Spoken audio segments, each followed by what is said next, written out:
Peace and love. Assalamu alaikum. Grand Rising. You know what I'm saying? I'm gonna let people chime in. Yo, yo, yo. What's going on with y'all? Hey, guys. What's up? What's up? What's up? Hey. So I'm about to drop some stuff. You know what I'm saying? I'm coming live because I don't be coming live a lot because I be working a lot. The reason I don't go on live is because really, if I'm going on live, it's to give like a PSA, like a public service announcement, because I live like that. Whatever kind of shit I be posting about, I'm living, I'm doing, and so because we got to restore the republic. So it's like the only way you can restore the republic is to step on people's toes that don't want the republic restored, because they like this debt-based monetary system. And we have to address the debt-based monetary system using our intelligence, in order to form a more perfect union. Is it true we only have 29 days to do our status correction? It's true that that God, the Most High, rules everything. So like if God is God, right? Status correction, you gotta think about this. Status correction is more so about rebutting the presumption of being a slave to a corporation, like a tax slave to a corporation, and realigning yourself with divine commandments and putting God first, and moving in honor. I don't think that there's no such thing as, oh, well, on this such and such day, you're not going to be able to make that declaration. You can make a declaration any day. And as long as you're willing to stand on it, now, as long as you're willing to stand on your word till death do you part, then you always free. That's the key. See, I always been free because I stand on my word till death do me part. I mean, it's just that simple. See, because I bond my words with my life, I never feel like anyone's over me, because I know what I'm not going to allow to happen, period. Like, for instance, I stopped paying taxes in 2014 was the last year I had filed a tax return, right? Because in 2015, it was around 2015 is when I first was reading, it was Erwin Schiff. I used to read his stuff. And then, that's when I started learning about taxes being voluntary and blah, blah, blah. But I started doing exempt status 2015. And I stopped letting them take federal income taxes out of my check. And like from 2015 until I left, because I left in 2021, they sent a lock-in letter in like 2018 to the employer. I wrote up a letter to my employer, and that letter was sufficient enough for them to leave me the fuck alone. And so they still wasn't taking taxes out. 2019, 2020, when 2021 started coming around, they sent another lock-in letter. Same shit. Not like, oh, we sent you a lock-in letter 2 years ago and you haven't complied. No, just the same shit. But but at the time at the union, it was new. It was like new. That company had got bought out, whatever. But the new people in the office, they was trying to comply with the letter. So then I just left. I said, yo, fuck it. I don't pay y'all taxes. So you would never collect taxes from me. I decided that. And so anyways, that tax. So 2015, 2016, 2017, 2018, 2019, no taxes taken out, no federal income tax, like all those years.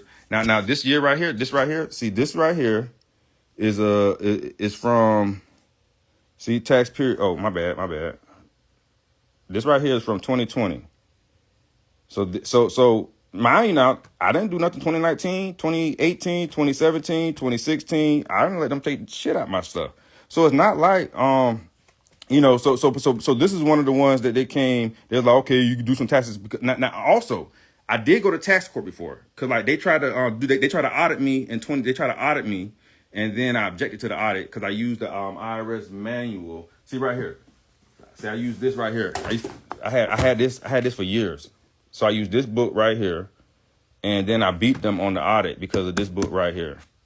Cause yeah, so I beat them on the audit because of this book, and so now they just put it in the form of they just like whatever. So, but I'm finally addressing like the tax part, because I just kind of stopped dealing with, like, for the longest I just wasn't dealing with the IRS whatsoever. I wasn't dealing with no banks, no nothing. I was just dealing with whatever fiat currency I made, and I just invoked my First Amendment and whatever. But now I'm dealing with them. I'm dealing with them because all the knowledge came to me, and then I created the proper structure in order to deal with this entity. And so that's right here. That's what this is right here. This is this is the tender made to them. Yeah. And this is using that tender because this is the bond. This is the bond that I had sent with the Treasury. I sent it back in August. It matured in September. It take like 30 days to mature. So I sent this bond. My Thompson Redemption Trust sent the bond. So the trust this bond was issued by my trust. And so I used that to tender this right here. Because we got to understand, guys, we got to understand. Private credit, what we're dealing with, can't you discharge the debt if they send it to you? I mean, we offsetting. Yeah. What we're dealing with, guys, we have to understand the nature of what we're dealing with. This right here. This is fiat currency. This is private credit. This is private credit issued by the Federal Reserve Bank, and the United States borrowed this. The United States borrowed this, and Congress, made a legal tender. Tender is an offer to perform. So this is a legal offer to perform on all debts, public and private. That's what this note represents. And so, and these right here, these notes right here, these $100 notes, the way when they issue, in order to issue $100 notes, all they have to do is take one of these notes. Because remember now, this $1 doesn't represent $1. You could get rid of that. That part don't matter. It's there for decoration. What this is, you could just take the dollar away. And what this is this is a note. This note, what is a note? This is a note. No, it's a note, negotiable. So this particular note with this particular serial number, it's only one serial number. Each note has its own serial number. This note with this serial number is a legal offer. It's a legal tender for all debts, public and private. Now, this is a note. It can be treated different ways. And so again, in order to print out $100 bills, they take this note, because it's a seal now. Look at these seals. They take this note and they rehypothecate it. They take a note, and then out of one note, they can issue more currency. They can issue $100 bills. And then when they do that, it causes inflation. When they do that, it causes inflation in this particular currency. So this currency is inflated. But it's fiat. That's the nature of fiat currency. And so it's a private entity. The Federal Reserve Bank, they are private. They are private bank entity issuing these private notes. And in order for us to get these notes, our congressmen, they write up the treasury bonds, and then the treasury bonds are traded for these notes, paper form and digital credit that's transferred over and then distributed throughout the banking system. Like that. So, but again, the key thing that I want everybody to focus on is the fact that this is private credit. This is not the same as a certificate, like a silver certificate. Because see, most people, especially the older people, when we used to be in debt. So before this fiat currency system came into place, it's like the way debt used to work was that if someone gave you a certificate, we borrowed $100 or $1 million. Those $1 million was tied to gold, was tied to silver. It was tied to a hard asset. So it's like you couldn't just go print fiat and say, all right, well, I'm going to trade you these fiat notes for those I'm gonna trade you 100 fiat note for 100 silver certificates. Nah, that shit ain't gonna work, because that's like, no, that money was rooted in substance. So that means you had to really pay the debt. Now, this type of money is not rooted in true substance. So it's like an illusion. It's like, so they say, oh, this country is in $40 trillion of debt, $40 trillion. But let's be real.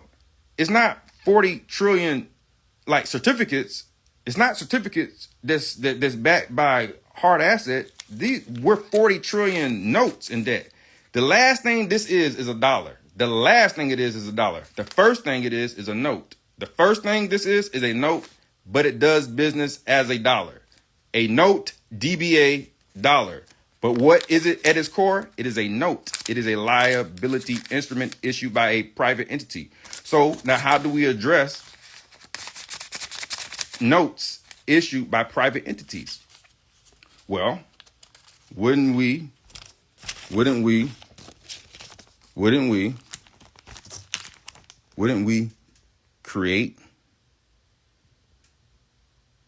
create a private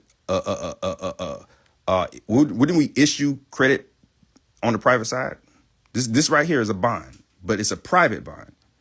And this bond in particular, see, I'm linking this bond, that $100 billion bond is linked to what? To serving humanity coin. See, I link, see, there's crypto backing this bond on the XRP ledger. Why the XRP ledger?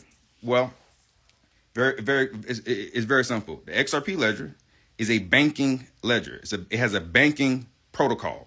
The XRP ledger has a banking protocol, permissionless, decentralized, right? But this particular bank, this ledger is used to connect all of the world currencies. It's a bridge currency where value is going to be flowing through. And it's so again, this is where a lot of the wealth transfer is going to happen on this ledger. Now it's going to be happening. The wealth transfer is going to be distributed throughout multiple ledgers, not just the XRP ledger, but a lot of it is going to be happening on this ledger. So, all I'm doing is I build, I control my own ledger through issuing, through taking XRP, creating, building on the ledger. And so the thing about the XRP ledger is when you build on XRP, when you build out of XRP, it's the same coding. So SHC is the same coding as XRP. XRP is what's the terminology I'm using? Looking for it. It's a settlement coin. It's a settlement coin. It is it's payment and finality, and so SHC is a settlement coin. It's made to settle debt, right? And so what is a fiat? Fiat is a liability instrument. It's a promise to pay. It was like never rooted in substance. And so it's like 100 years ago, they created a system that was like, okay, this is a promise to pay system. So, but they knew that 100 years later, they was going to have to make its counterpart, which is a payment and finality. They would have to make a counterpart to the actual promise to pay system.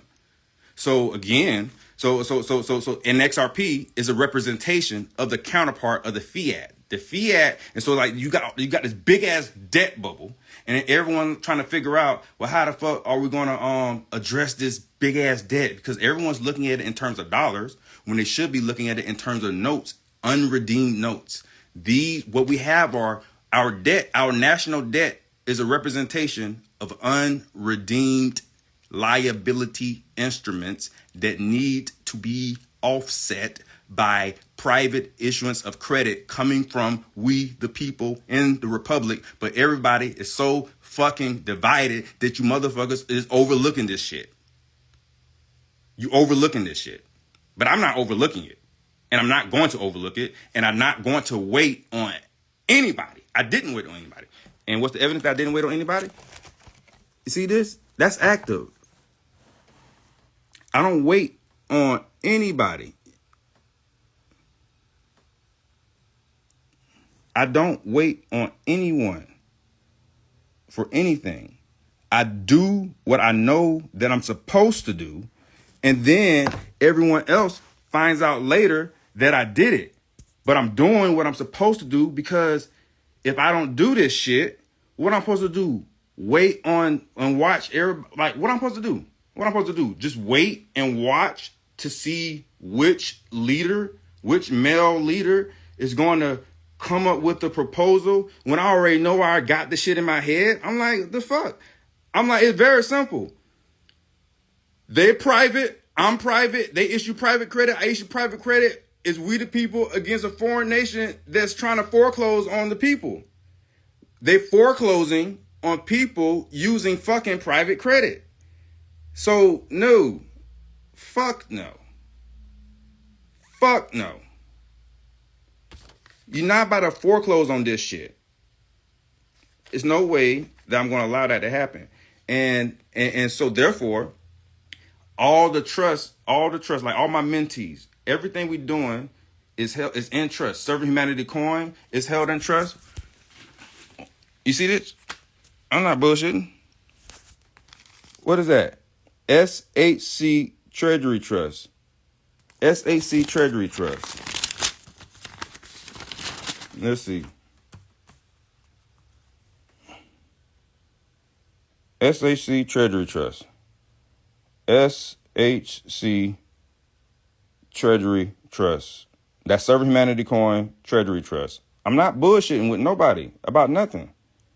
I'm not bullshitting about anything. I'm building the structure. I'm laying down the foundation. And I'm just like, hey, we the people. Like, hey, man, people be like, hey, man, boy, they gonna get you. People have a they gonna get you mentality. I never tell myself they gonna get you. I tell myself I'm gonna get them. Like, why would I tell myself they gonna get me? Then I would manifest that. If I tell myself they gonna get me, well, as per the law of cause and effect, unfortunately, I'm fucking myself. If I do that shit, then I will be fucking myself, because I'll be operating in lack. I know better than that because I have studied long enough. I understand how these universal laws work. So in the beginning, because I'm manifesting against what appears to be a much bigger force, it's going to look delusional in the beginning. But as people realize that, oh, shit, he's still alive. He's still walking. Oh, shit. Well, maybe let me... Shit, you know what I'm saying? People trying to figure out if they gonna motherfucking be coming pop, pop, pop. They be trying, motherfucker trying to, that's what people usually be trying to do. They be like, well, shit, let me see what happened to that motherfucker right there. Like, man, I don't give a fuck about that shit. Let me see what's going, like, listen, I already know what's gonna happen to me. Eventually, I'm gonna go back to God. Eventually. So I'd rather go back to God with this on my rap sheet than a motherfucker that's looking through the blinds and waiting to see if something gonna happen to that leader that's speaking out. Like, damn, man, I'm gonna root from them from behind the bushes. Hey, y'all funny as hell. Y'all funny. But I love you all. I ain't gonna hold nothing against you. But equity, listen, guys. Let me tell you something. Let me tell you something. What is it? Where is it? Let me tell you something. A republic, guys, listen to this. A republic, a state in which supreme power is held by the people and their elected representatives, in which as an elected or nominated president rather than a monarch, right? Okay, but the power is held by the people and not the people or the people and their elected officials. So like we have to be accountable for knowing how to address goddamn these motherfuckers. Those motherfuckers right there we need to know, you need to know how to address them. Because everybody thinking that when these motherfuckers right here hit you up, you thinking that you need to get this shit right here. Y'all think that y'all need to pay with this shit, and that don't make no fucking sense. None. This is a liability instrument. How the fuck are you gonna, you cannot pay back with this. This is the fucking problem. This is what is accumulating. So, and that's what's accumulating, okay? You have to take control of your fucking government because the power is deriving from you. And you cannot wait for tomorrow. Just make the radical change today. And radical in a sense where it's just going to cause you anxiety from within. Not radical in the sense where you go do stupid shit and go on a fucking riot like a fucking idiot. No one needs to go shout nothing. Shut the fuck up, be quiet, and start typing and shit. This is not something that requires a riot. Be mad with your own self for just not knowing. And then after you're mad with yourself, forgive yourself and then get to work. And if you don't do that, then just shut the fuck up. That's all you have to do. It's not about, does it work? The fuck you mean, dude? Okay, all right, how about this? Take a screenshot. Take a screenshot of that address. Just everybody screenshot that address. Screenshot the address. Go to xrpscan.com and ask me if that motherfucking address worked. Screenshot this fucking address and then if you got an iPhone, you'll be able to copy those, you'll be able to copy and paste those characters into xrpscan.com, and then you'll be able to pull up this and see how many trust lines are created with this address. See how many living man and living woman agree to use this address in order to back this mission. See how many using it. See how many trust, how many covenant trusts, redemption trusts, living trusts have trust lines with this address. And after you see how many trust lines have been established with that address, then ask your motherfucking self if it worked or not. I'm on a banking ledger doing private banking, backing up a bond with a unit of measurement known as a Serving Humanity coin, SHC, that was made out of XRP. And each SHC, each unit is divisible by 6 decimals, and it has a precisely 1 million drops. Each drop is a micro transaction on the XRP ledger, and each micro transaction has the capability to move infinite amount of value, which means each drop can move the same amount as one whole. That is what you call infinite banking. But motherfuckers act like I'm fucking retarded. I'm a fucking genius. Because that's what God made me. I'm just humble with it, and I just help and I serve. But we will have 10,000 trustees, fiduciaries, stewards that will come through the Minty program, and they will help me anchor this down. Because I will, I will not do everything by myself, because this is a republic. Oh, and hey, listen. Only the retarded people think I'm retarded. Not anyone that's sensible. Because the retarded people are like, oh man, they're crazy. It's the retarded. And I ain't talking about the retarded people that's like meant to, that's like challenged. I'm not talking about the people that's like, no. Retarded people are only people that don't think for themselves, but they are capable of thinking for themselves, but they choose not to think for themselves. Those are the ones that are called retarded. And so, so I never use the word retarded in a derogatory way. I use it for the people that are capable, but they choose not to, so you fucking retarded. That's all. And I'm sorry. I'm going to have to stand on that. I'm just going to have to stand on it. But yeah. What I was going to say?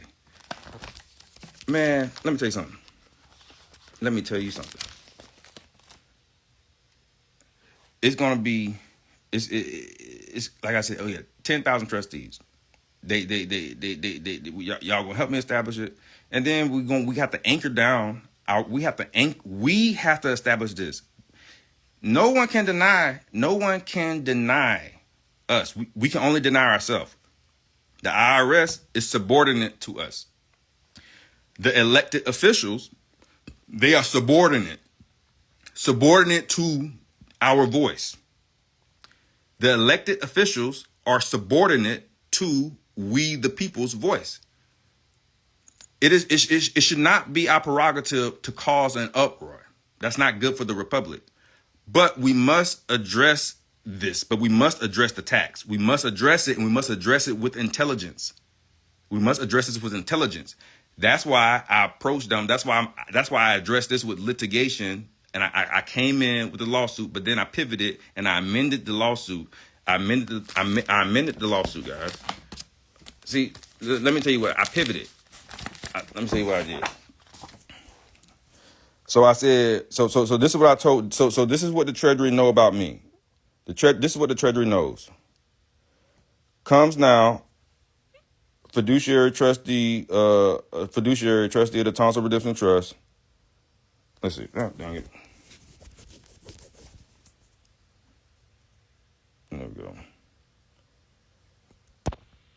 All right. Giving lawful notice to the Honorable Court, the United States Department of Treasury, that the attached affidavit of truth, Exhibit A, is hereby entered into the record as a verified statement of fact, intent, and lawful tender in equity.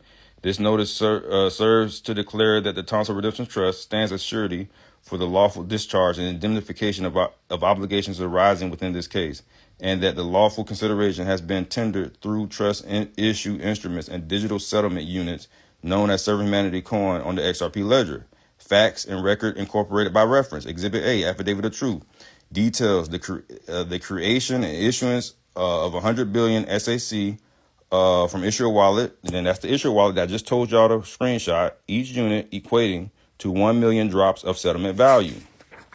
The affidavit sets forth the trust bonding structure, its 30-year maturity schedule, and the collective surety of 10,000 beneficiaries holding 111,000 SAC, each in trust, currently in work in progress. Said affidavit operates as a lawful instrument of tender and must be recognized under 12 U.S.C. 411 UCC 1-103, 3-603, and the maxims of equity and commerce. Declaration and demand for recognition. The Tonsil Redemption Trust has lawfully performed all acts necessary for redemption and set off under the laws of the United States and international commerce. Accordingly, this notice constitutes formal declaration that the attached affidavit and related instruments are to be recognized as lawful consideration and full faith tender for settlement of any public or private obligation in question. Failure to rebut this notice and affidavit by affidavit within 30 days shall constitute tacit agreement and estoppel by silence under commercial law and federal rule of civil procedure 8B6. Reservation of rights. All rights, titles, and interests are hereby reserved by Trustee Kafil Hamid Qayyum under divine law, common law, and the laws of commerce. Nothing in this notice shall be construed as waiver of immunity or rights secured by the Constitution or the trust indenture. All right? October 10th.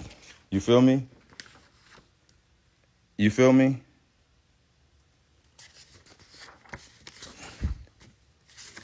You feel me?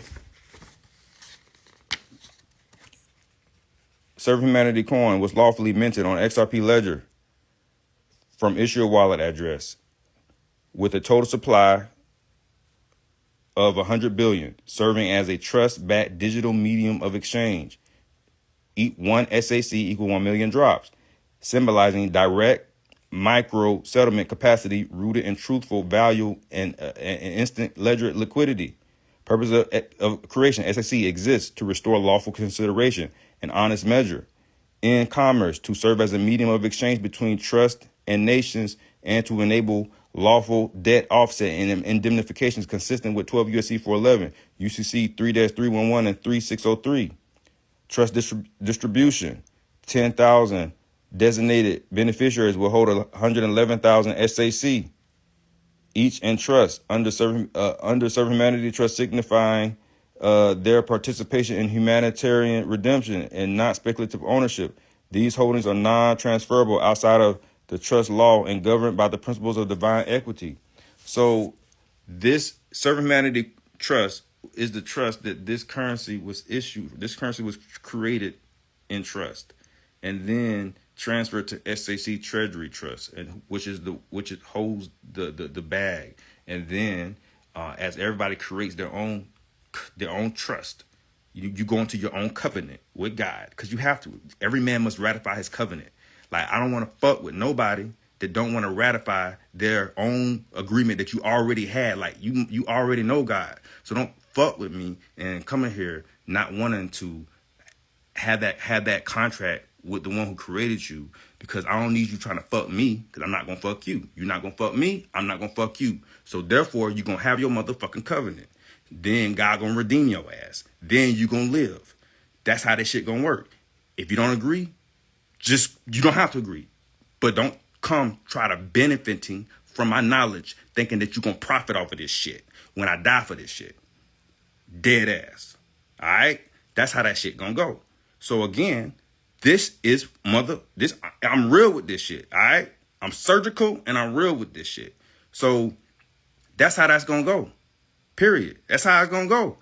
And so it's like, the faster we come together, the faster this shit get done. I don't know what else to say, because I'm doing my motherfucking part.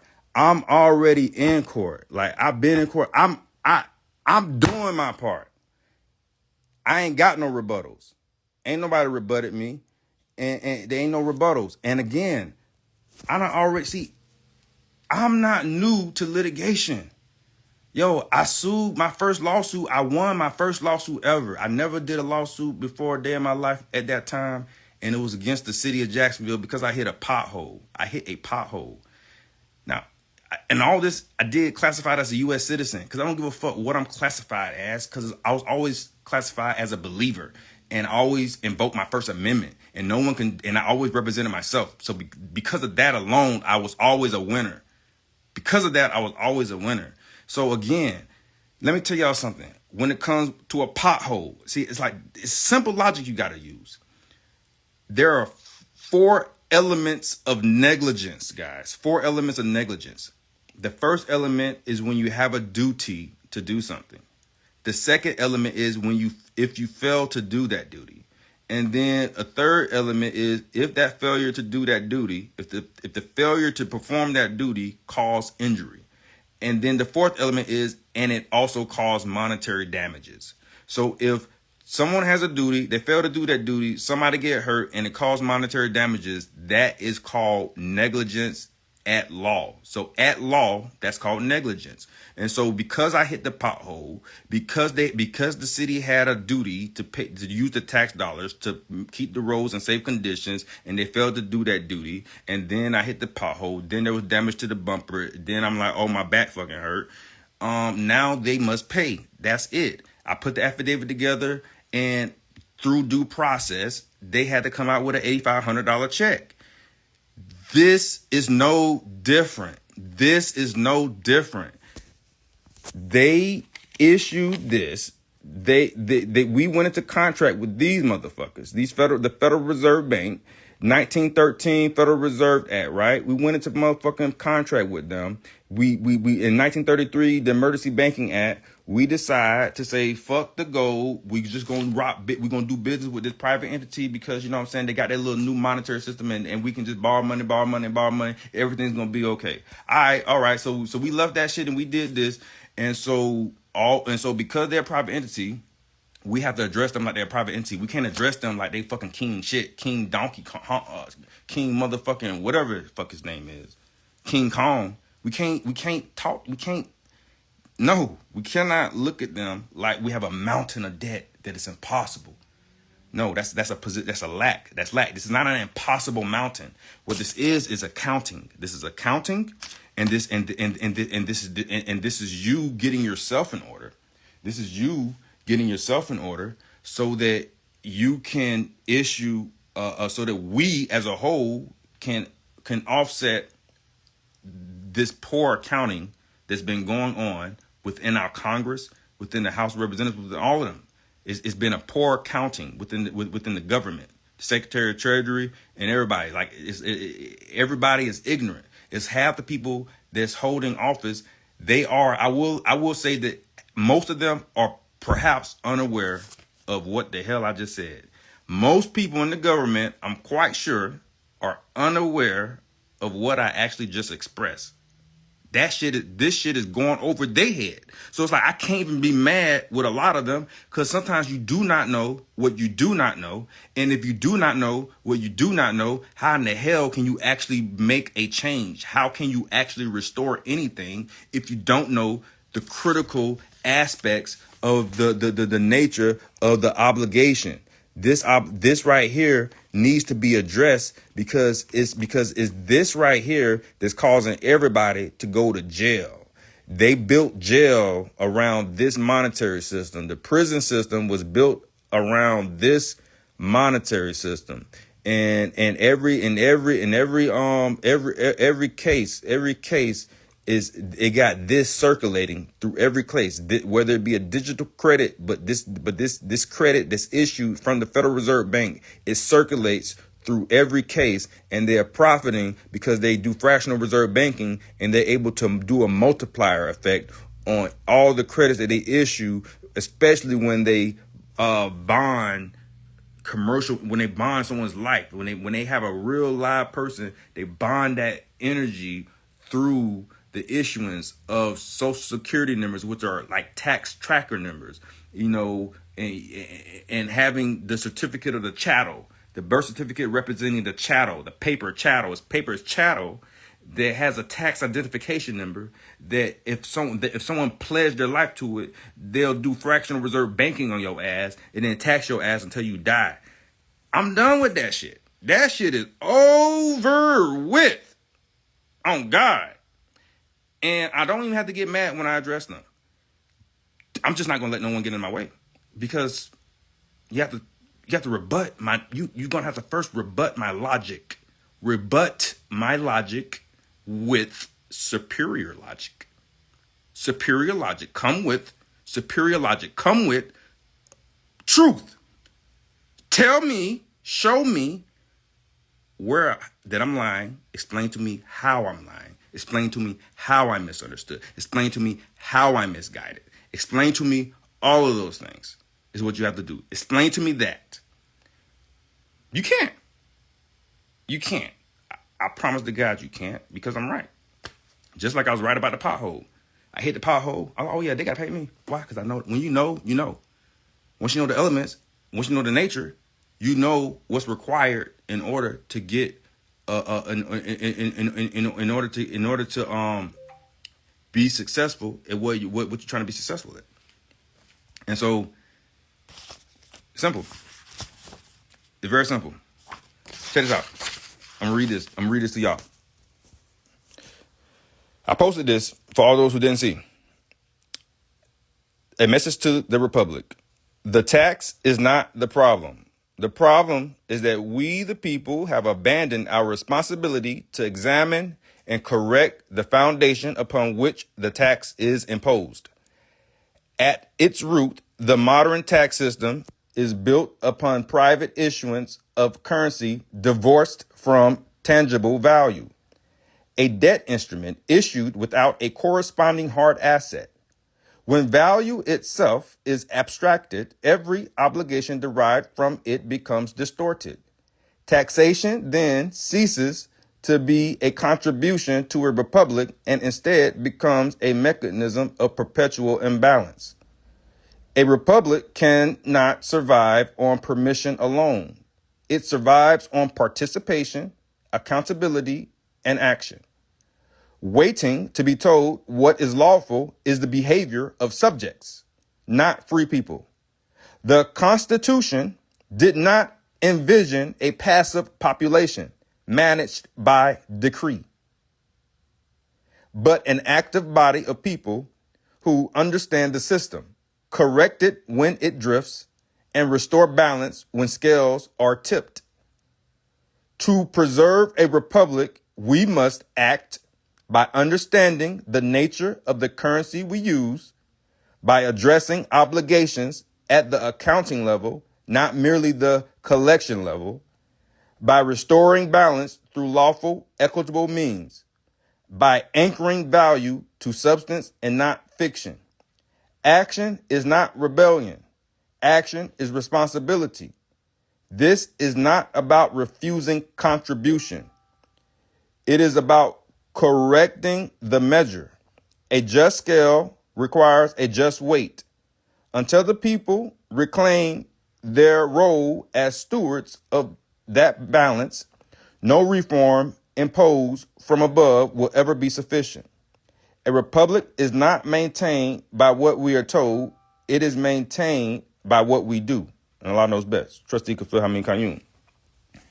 Now, this document, what I did, I drafted up like a long paragraph and I inserted it into my AI. But I drafted, the thought was already complete. I just produced a more refined speech, but the speech was already beautiful. So don't get it twisted. Don't get it twisted. This came from my mind because I understand, I overstand, and I understand what it is that I'm saying. My AI is my assistant to make my life easier because why? I do all this shit right here because I'm busy as hell doing. Look, what? Do you see what I'm busy with? I'm busy. I'm busy. I'm busy. I'm busy. So, you feel me? I be really doing what I'm doing. I'm doing it because I have to do it. I'm doing it because I have to do it. Because I'm not about to wait for no one else to do it. I'm not, this is not a process. This is not a process for me. I'm doing it because it's the truth. Not a process. Not a process. It's the truth. You can, in commerce, you can only control what you create. So therefore, I created. I chose to create. So let me create. So I built on what? A bank blockchain, XRP ledger. I built on a ledger that was already sued by the SEC. They spent $1 billion litigating, and they got the green light from the judicial branch. So I'm like, okay, cool. We're on a regulated. It's nothing wrong with being on a regulated blockchain. Because guess what? Everyone that's holding the coin is KYC. Why? Because everyone went through a status correction. Everyone's filing their shit. Their shit's recorded in the county. We in trust. We have the highest level of KYC. So we're not a criminal. We're not a criminal organization. We're not hiding from anyone. I'm not trying to run from taxes. I'll address the tax. Throw any amount of tax. You could throw $20 million worth of a tax bill. I'm going to address it with the bond. I don't give a fuck.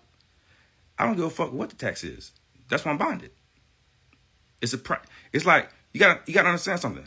The tax, when they issue a tax, it's coming from their computer. They have a computer, and then they type, and then once they press enter, it generates a bill, and then they send the credit off. They route the credit. They just generated a bill, generated numbers on the screen, then they route the credit to that screen, then it makes it there, then it makes it there, then it makes it there. In some kind of way, your ass end up having to motherfucking work to pay that fucking shit that they just issued on the computer. How I know that's how it's done? Because how the fuck you think I created Serve Humanity Coin? Like it had to do coding. So it's like it's the same motherfucking way. It's just encrypted credit. Crypto is nothing but encrypted credit, guys. It's nothing but encrypted credit that safely transfers from point A to point B and moves value and data and all kind of other shit. It ain't nothing more than that. And it's okay. It is okay. We do not need to go back on any type of gold standard because that standard is ruined. The standard is ruined because they stole all the gold. So I don't want the gold standard because that means they will be essentially selling us back the gold. Fuck you.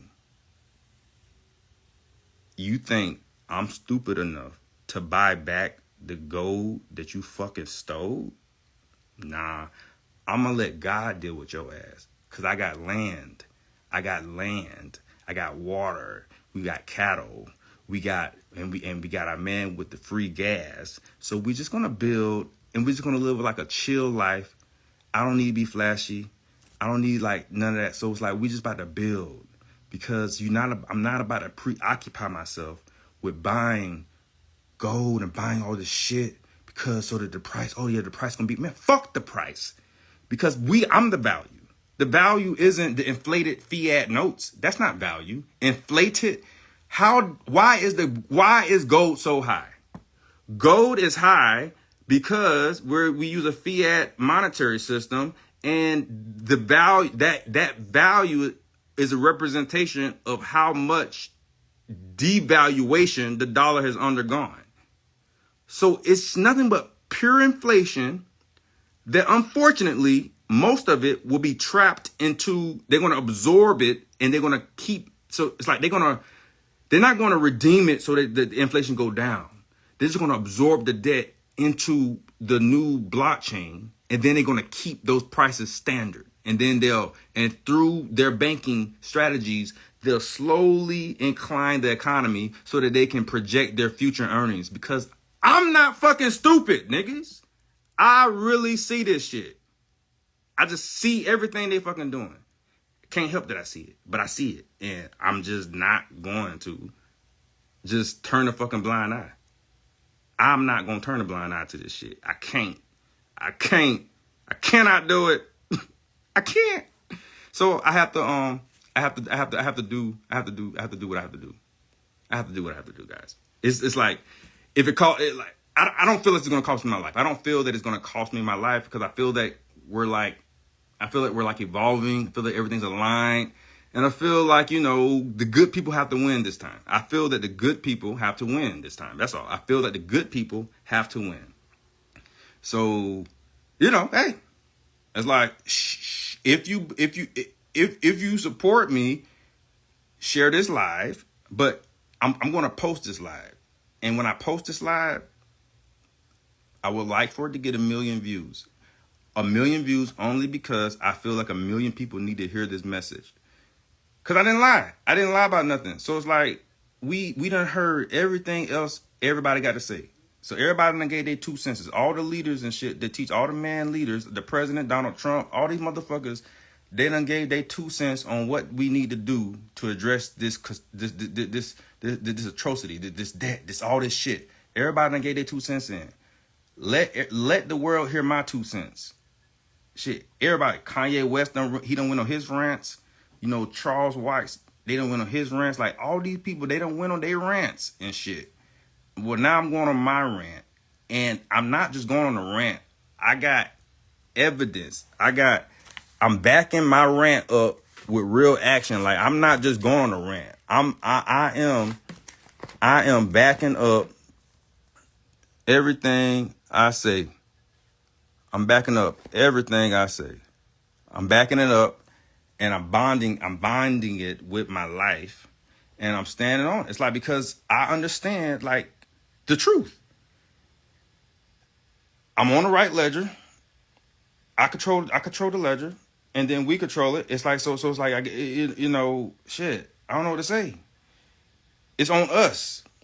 It's not about, are they going to let you do it? When you say that shit, when y'all say, are they going to let you do it? Or did it work? Like, you still, I forgive you, but you're still operating from a place of lack. This is not about what they're going to let us do. This is about, what do you know you supposed to do? You know what you're supposed to do? Because they just going to look at you and like, yeah, he don't know what he's supposed to do. So then they're going to fucking play game on you. They're going to run game on your ass. When they know that you don't know, they're going to run game on your ass. They can't run game on me. You cannot run game on me. So I'm just going to do equity regards as done what ought to be done.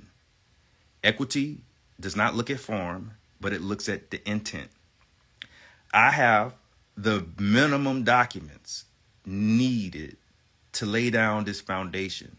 I have the minimum documents I know I need for IRS to have permission, and for the Treasury to have permission to start routing credit, to start. I have the minimum requirement, and then from there, equity. The maximum of equity, it allows whatever needs to be done to be done. It doesn't look at the form and say, oh, what technically you need. No. The intent's there, and we are addressing a national emergency because you guys keep sending people bills like this, right? And then you threatening to levy and shit, which I'm fine. Because again, this is my first time addressing this. This is my first time addressing them. And when I waited so long because I wanted to address them the proper way. And so it took me time. It took me time to set up, to lay down my foundation, because I didn't just want to lay down my foundation, but I wanted to travel this country. Like, I wanted to go up there. I wanted to build my lawsuits and lay the chessboard down so that I could hold everyone accountable. Like, I'm not just a regular person where you just, because it's too many, everybody saying shit to the Treasury. I want my shit to stand out. So I'm going to file a lawsuit. I'm gonna make you call me. I'm gonna make you know me, and then after I have the active lawsuit, after we're in active communication, I'm gonna start filing stuff with you. Oh, by the way, I'm filing this. By the way, I'm filing this. If you got a problem, let me know. If you got a problem, let me know. I'm CCing the attorney that's active on my case. Everything. If you got a problem, let me know. So they done already acquiesced. They didn't object to nothing. It's nothing to object to because I'm smart. I'm really intelligent, and I do know what I'm doing. Like, I am not dumb. I know this shit, and I know that I'm doing what's right. Now, do they like it? Maybe not. Like, does this ruin some of their plans? Okay, maybe it does. Would they like for me not to be here? Perhaps. Maybe they would like for me not to be here. Maybe I'm raising their blood pressure. Maybe I'm doing all of that stuff. But somebody got to do it. Somebody got to do it. So, hey, why not? Why not? You know what I'm saying? Why not? That's all I'm saying. And so, yeah, that's all. Yeah, it's all voluntary. It's all voluntary. But what we want to do is we want to address the core. We want to address the core, and that's what we're going to do. But we got to come together as a republic, though. We got to come together. We got to stop all of this. We got to stop blaming people. We got to stop being mad. We just got to start, and we got to start walking in a knowing. Like this is not, and see, there's a reason. Again, I'm not relying on like, oh, my birth certificate been traded. See, not once did you hear me talk about my motherfucking birth certificate in this whole rant. Not once did you hear me talk about a fucking birth certificate. Okay, they traded that, right? Who gives a fuck? Guess what? They don't I created Serve Humanity Coin. I'm only talking about what I created. They want to trade that shit? Trade that shit. I don't care. Whatever they want to do, do that shit. They want to launder money, do that shit. They want to launder credit, do that shit. I don't give a fuck. I don't care. I'm going to come with what I created, and that's what we're going to deal with. And then I'm going to do a full accounting. Because because this is going to, everything I say, I'm going to want a trial by jury of my peers. If there's a problem, if there is a dispute about anything, I say, oh, you have a dispute? Okay, let's do due process on that. We're going to come to a conclusion, and we're going to make sure that we take this conversation before the public so that we can address this. We got to be fair. Things have to be fair, guys. Okay? Things have to be fair. And so, yeah, it's real simple. It's real simple. You have to act like a republic. Y'all got to stop being scared. No more scared energy. No scared energy. No doubtful energy. None of that shit. That gotta stop, because y'all are sabotaging your own life for your lack of faith, lack of assertiveness. Listen, I gave up a 6-figure income. I'm a longshoreman. I gave it up willingly. I was not laid off. I gave up the 100% coverage insurance because I say fuck that insurance and fuck that 6 figures. That's what I said. I said fuck you and fuck you. I take care of my own health. I don't have no insurance from nobody. I don't have life. I don't have health insurance. My health insurance is how I eat. My health insurance, I'm very conscious. I'm very healthy. I know exactly what to put in my body. If you don't know what to put in your body, that's your fucking fault. If you don't know what shit not to put on your skin, that's your fucking fault. I know what not to put on my skin, and I know what not to put in my body, and I know how to live for a long time, and I know how to not get sick. So what the fuck do I need a health insurance for? Fuck do I need that for? Man, you got me fucked up. Y'all have no idea who my father was. He was a natural doctor. I know too much. It's just no way. It's no way. It's just no way that you gonna tell me that I need. Like, I ain't had health insurance over 2 years. You think somebody gonna maybe get health insurance? You got me fucked up. I'm my own man. I'm free. No one gonna ever come and tell me what the fuck to do. Period. All right? Period. Not gonna happen. So, again, take care of your body. Take care of your mind. Take care of yourself. You'll be fine. You know, a lot of you guys are dependent, and that is your problem. You guys are dependent, and that's your problem. You have to start being independent. You have to start being more responsible for your health. You got to start being responsible for the way you think, for the shit you entertain, for all of that. Because this status correction, this is everything to do with your mind. Everything to do with your mind. You can literally correct your status right now. Like, your status is corrected right. Again, because I didn't put shit on record.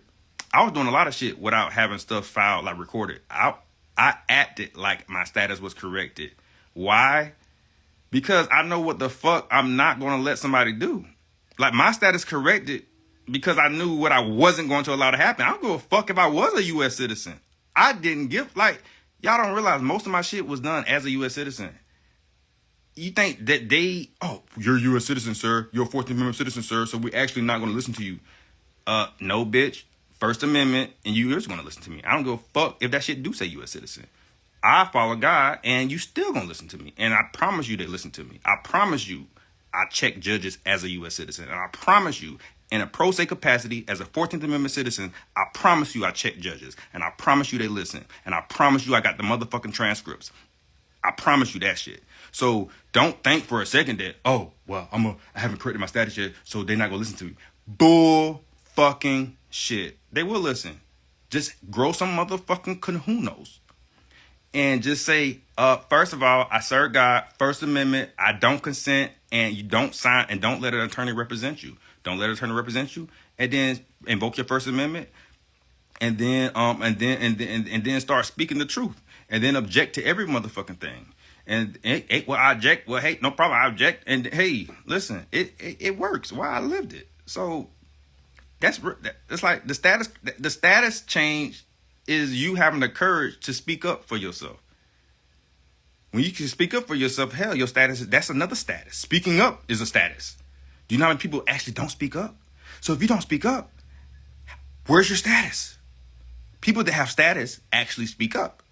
But if you don't speak up for yourself, you don't really have status. You need so speak up, stand on your business, tell them what's not going to happen, and stand on that shit, period. And now you got all the status in the world. Like, the reason I'm doing I'm going through the formal status correction now so that I can properly issue bonds to this treasury. You know, I'm going through a formal status so I can start doing some things in commerce, guys, and then address this shit. Because I'm like, you know what? Fuck it. I'm gonna address I'm gonna come in. I'm gonna address these federal these foreign agents. Then I came with the formal status correction, you know, and then I start building, and we just have to address them.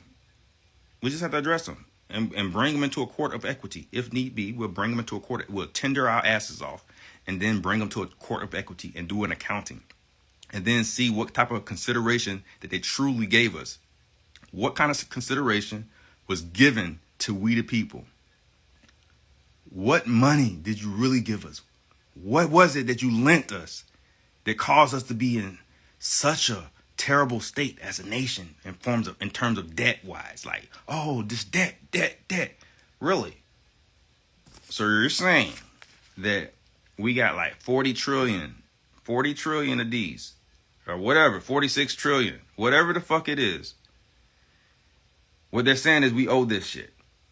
They're saying we owe this. We owe like trillions of these. But this is not a dollar. This is a Federal Reserve note. This is a note. This is not a dollar. This is a note. This is a private issuance of credit. This is private credit. So what happens is when they issued this and we borrowed this, we haven't balanced our books. We haven't like offsetted this. We haven't redeemed these notes. And we the people haven't came together to address this private issuance of credit because we don't know how to issue private shit. We don't know shit about the private. So we don't know how to operate in private and issue private credit to offset this shit. We've been operating as their employees. When they and another key thing is, as a US citizen, the reason the formal correction needs to come is because as a 14th Amendment citizen, you're part of their corporate structure, and so it's hard to balance the scales. You can't balance the scales when you haven't created the separation. You have to say, all right, I quit this job. I don't want to be the physical surety anymore for this entity that people call the straw man. I don't want to be the physical surety that has to use my life force to pay the taxable event that's taking place because of the constant use of fiat currency. I don't want to do that anymore. So now I'm going to re-ratify my covenant with God because I know that God said he is my rock. I just know that God said he is my rock and he is my redeemer. And so now that God has granted me this guidance, he's granted me this guidance, I'm going to take in his guidance, and then I'm going to let him deliver me and redeem me from the evil of ignorance. And now I shall be a lawful steward, and I shall wield the sword in the form of his words, and I shall put this in trust, and I shall tender my obligation. Come on, get out of here, man. You think I'm going to let someone talk me out of that beautiful guidance? You think I'm going to let someone talk me out of what is in my spirit? I know y'all know the spirit is talking to me right now. It's talking through me. I'm a vessel, and God is using my vessel, and that's just what it is. I'm not better than anybody. I'm just letting my vessel be used in this very moment, and a lot of moments. And in the moments when my vessel is not being used, I'm probably doing something that's not pleasing to God. And on a constant day, every day, I do better, so I don't have to never not do nothing that's not pleasing to him. But we all have those days where we don't do all the way right. But we human, and I'm still living, so apparently I'm covered in his grace and his mercy. So I thank him for that. But at least I'm being 100, and I'm not trying to act like I'm perfect. At least I'm doing that. I'm keeping it 100. That's all. So all I'm gonna do is keep it 100. Yeah. So yeah, guys. I think that was a good little sermon towards the end. I didn't know what I was gonna say. I just went live. As usual, I just went off the dome. Share this message so we can get to 10,000 people, guys. Cause I would like for us to, let's see. Let's see.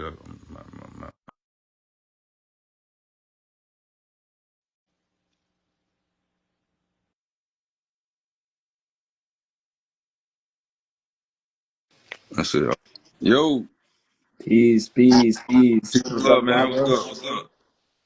All praises. How you been? Man, everything good, man. What about yourself? I see you in the field working, my brother. I see you. Hey, man. Hey, listen, I've been working for the last year now. Yeah, bro. You've been Yeah. seeing. Hey, I done made some progress, huh? Yeah, bro. I see you. You keep me a foot on the neck. I see you, bro. Hey, Man. Yeah. hey. I ain't been out here. I've been in the trenches too, but everything you're saying is matching up for real. I just dealt with them recently too. As a matter of fact, I actually got credits right now sitting Yeah. on my books that On your I'm finna transcript? I'm finna claim. Hell You know, yeah. the thing about it is like I'm listening to what you're saying. I'm like, bro, hitting everything on the spot. You know what I'm saying? A lot of it has to do with accounting, and Yeah. because we never claim the credits, we abandon it, and we're not making claim on it. So we're being used as surety and employees. Like I got documents right now. I mean, it's a matter of I can pull up my transcript, bro. Like, 'cause I like to show people what's up. So you can see Yeah. what I'm talking about, bro. Hey, that part. That part. Hey, they hold on, how you turn? There you go. Bet. Yeah, look at this right now, right? This is one of my transcript. I was going through it because you were speaking. I was going through it. Like, I got to show these people something. So, it'll tell you, right? It said any minus sign below is a credit. You probably know about this because you've Yeah, been yeah, through this. yeah. You know what I'm saying? So I'm finna show y'all what's on here, bro. So you see it's a account transcript. You see the name on here, so you know that's real. Uh-huh. You see the name over there, so you know Yep. it's real. Iris.gov. So I'm about to show you guys something, right? If you go to records right here, look at that. Yo, look at that. Refund Damn. amount is showing on the credit return when filed. So what I'm telling people is once you know how to claim what's on there, you know what I'm saying? I mean, not to get too crazy because I know they be watching, they be Yeah, watching yeah. live. But once you file the appropriate paperwork, right, and you send the documents and notices to the Treasury, you got to put them on notice first. Just let them know what's going on. Mm-hmm. Because you stated something like that. I think a lot of people are going to catch up on later on. There were no value given in exchange for what they took from us. Exactly. You know what I'm saying? There's a phrase called the right of discussion. You can look this up, and so the right of discussion means the ability to repay back somebody, right, before you can ask them to repay you. So they took something of value from us, but they never tendered full consideration. Exactly. So the United States is the ultimate debtor. You know what I'm saying? Exactly. So you can't be the ultimate debtor and trying to ask me to repay you when you hasn't repaid me back. Exactly. But here's the kicker. The United States is on paper the debtor, right? Yeah. And because of the organic the Organic Act, the what 1781 Columbia Organic Act, what 1781 or something. Yep. Okay. 7081. Yep. So because of that, right? So we formed a municipal corporation, all right. So they started plotting and planning and shit, and they started deviating from the straight path, and Yeah. so they created a construct that made a corporation liable. Then they using people as surety, all right. But here's the thing, the the way that I'm approaching it is we the people. This is our republic, right? And so we responsible. We the people, in truth, we are responsible for allowing that deviation to take place. Yep. We are responsible for allowing it to take place. And so because of that, and if I'm like, you know what, I don't have to, I'm not about to sit there and wait for my elected officials to do something that they are not capable of doing because they lack knowledge. They should Yeah. not be officiating anything in the first place. That's why, like shit. That's why I say, shit. I think I'm just gonna be president. Why? Because these motherfuckers are stupid, and unfortunately, I'm smarter than all of them. So I think I have no choice. That's how I looked at it. I'm like, well, shit. I don't think I have a choice because those motherfuckers is dumb, and I'm like, I can't be the only one to see this, but right, but because I see it, I'm gonna have to just go in there and just bring the viable solution to address this shit. Because it's like the debt is not the problem when it's just accounting. I'm like, cool. I'm like, you know what? As a matter of fact, let me go ahead and create on because we are in a special. See, we are in the age of blockchain, right? We're in a pivotal moment in our society, in humanity, where there's a great reset that's happening, and through this reset we have an opportunity to create. A lot of people are using the opportunity to invest in other people's creation, Mm-hmm. but and you only got a finite amount of people that are actually creating, and they're not investing, but they're investing within themselves through their own ideas by creating. And so what I did was I created the unit of measurement to absorb I debt. It's a seen debt that. sponge. It's a I debt sponge. seen that. I And seen so, that. so the same way they create, I'm like, okay, shit, we can do the same thing. And I just made sure to stay off of a decentralized exchange and a centralized exchange because now I'm not subject to regulations. See, if I stay off the exchange, if I keep everything private and I have it and everything's held in trust and has structure, it has its value. You can control the value, control how it's used. You can control everything from the private. But the only part about that is you have to actually bring we the people together. That's the difficult task. Most of the time, people fail at doing that. People fail at getting people to say, "Hey, you know what? I like that. I'm going to lock arms." Yeah. So it's like so. What I'm doing is I just had ultimate belief, ultimate. I had conviction. I'm like, nope. This is like one of the gifts that God gave me was the ability to actually convey very complicated matters into layman's terms to where a whole bunch of people get it. They're like, oh shit, that makes sense. I never seen it that way. You just opened my mind up. Now things are never going to be the same because the way I present stuff, you can't really think the same because it's like, damn, is that true? And then it's like, yeah. Then your mind gonna tell you, of course it's true, because I just saw it. Like you would, it's like you don't have to go to someone else to ask them if it was true when your own mind can verify it from within because you see the logic. Yep. When your mind sees the logic and then you see where the motherfucker going at with the shit, you like, ooh, like, yep. See, now that's now a testimony against yourself because you already had the internal conversation within yourself where you verified the truth. And now most people at that point are just looking for outside support so that they don't walk into the light alone because they're a little fearful of being judged and like, oh shit. But people got to get over that shit.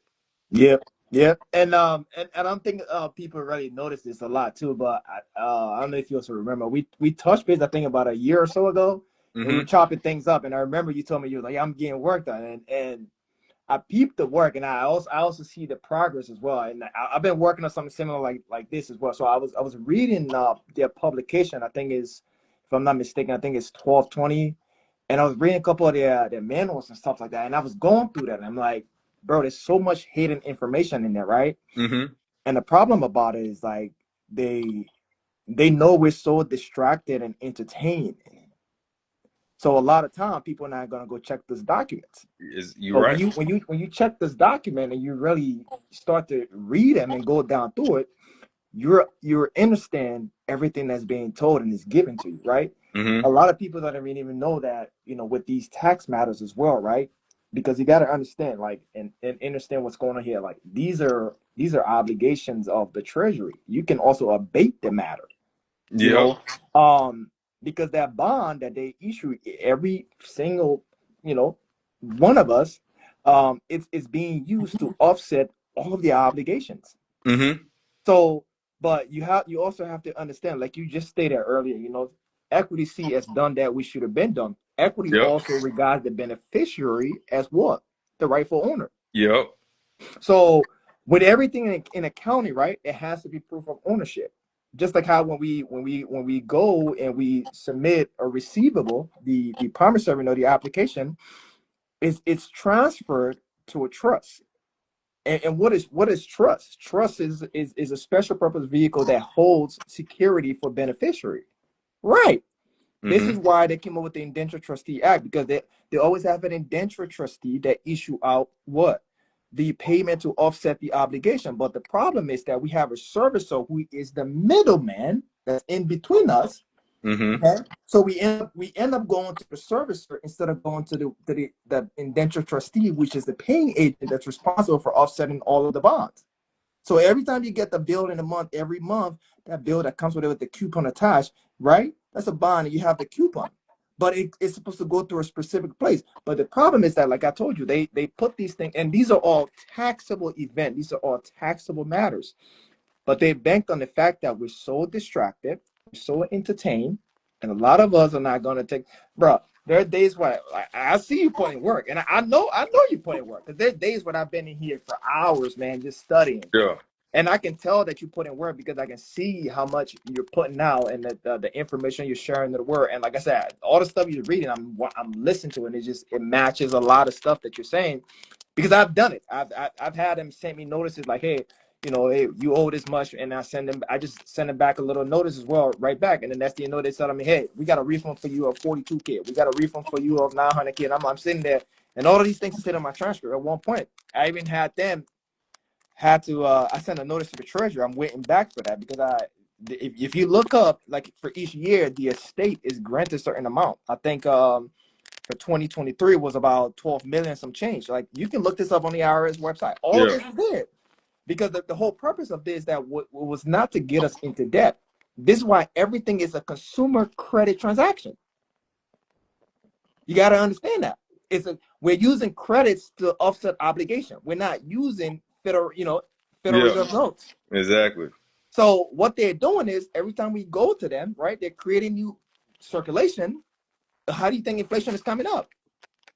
Yeah. And Because then it's they pass, great. and then they pass on what they pass on, because every time that Federal Reserve note is being borrowed and pushed into circulation, right, for every time we uses it, there's a tax on it. Mm-hmm. That's why they tax us. Yeah. But we ain't really supposed to be using that. That's why, again, everything is a what? Yeah. Consumer credit And, that, transaction. You and gotta that's why that's understand why they that. list as enemies of the state. So Because we use so it, yeah, use the enemy currency.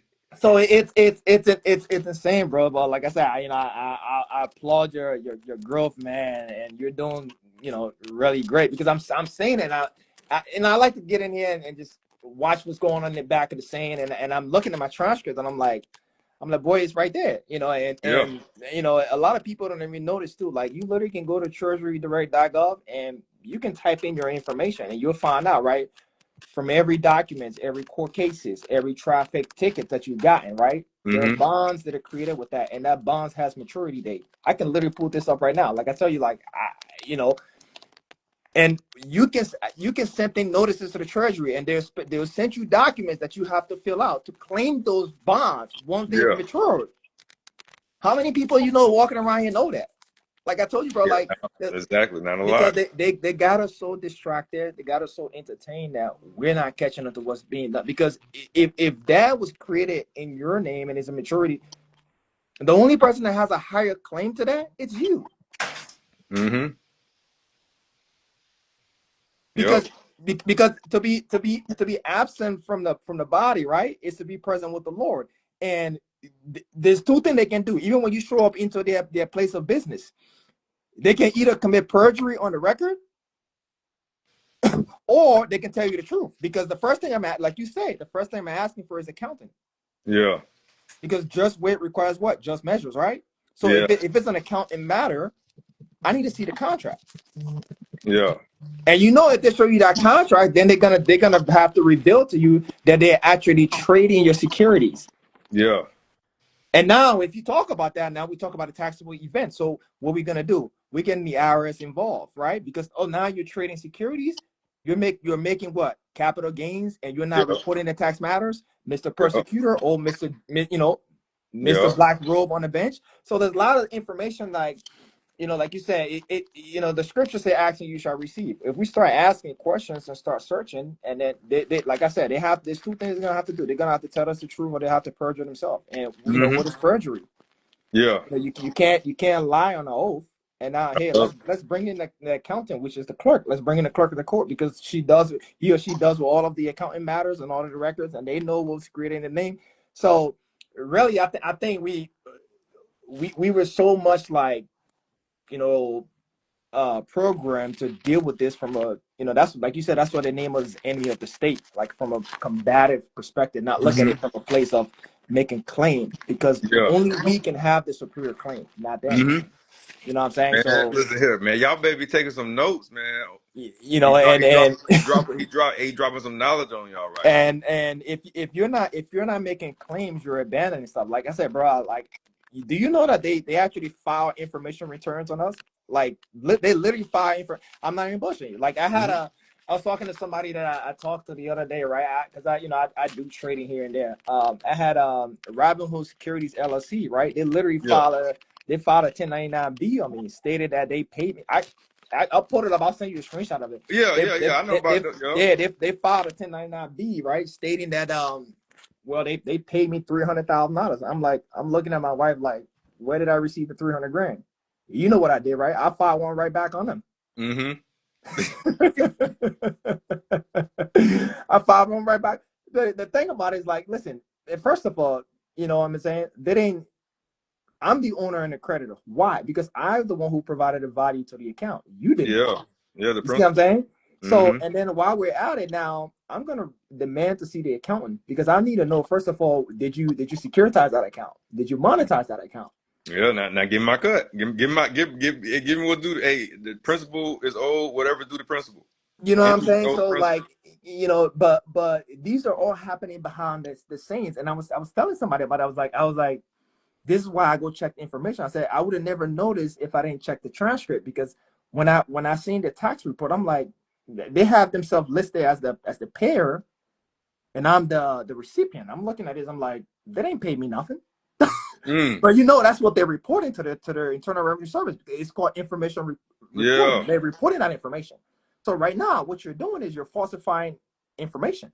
Yeah, Right, exactly. that's what you're doing. Because if you like, if I were to pay you something right now, you can see the trace of the transaction. If I were to Mm-hmm. Zelle you an amount, you can look into your account and see what I Zelle you, Yeah. and you see the transaction come from my account.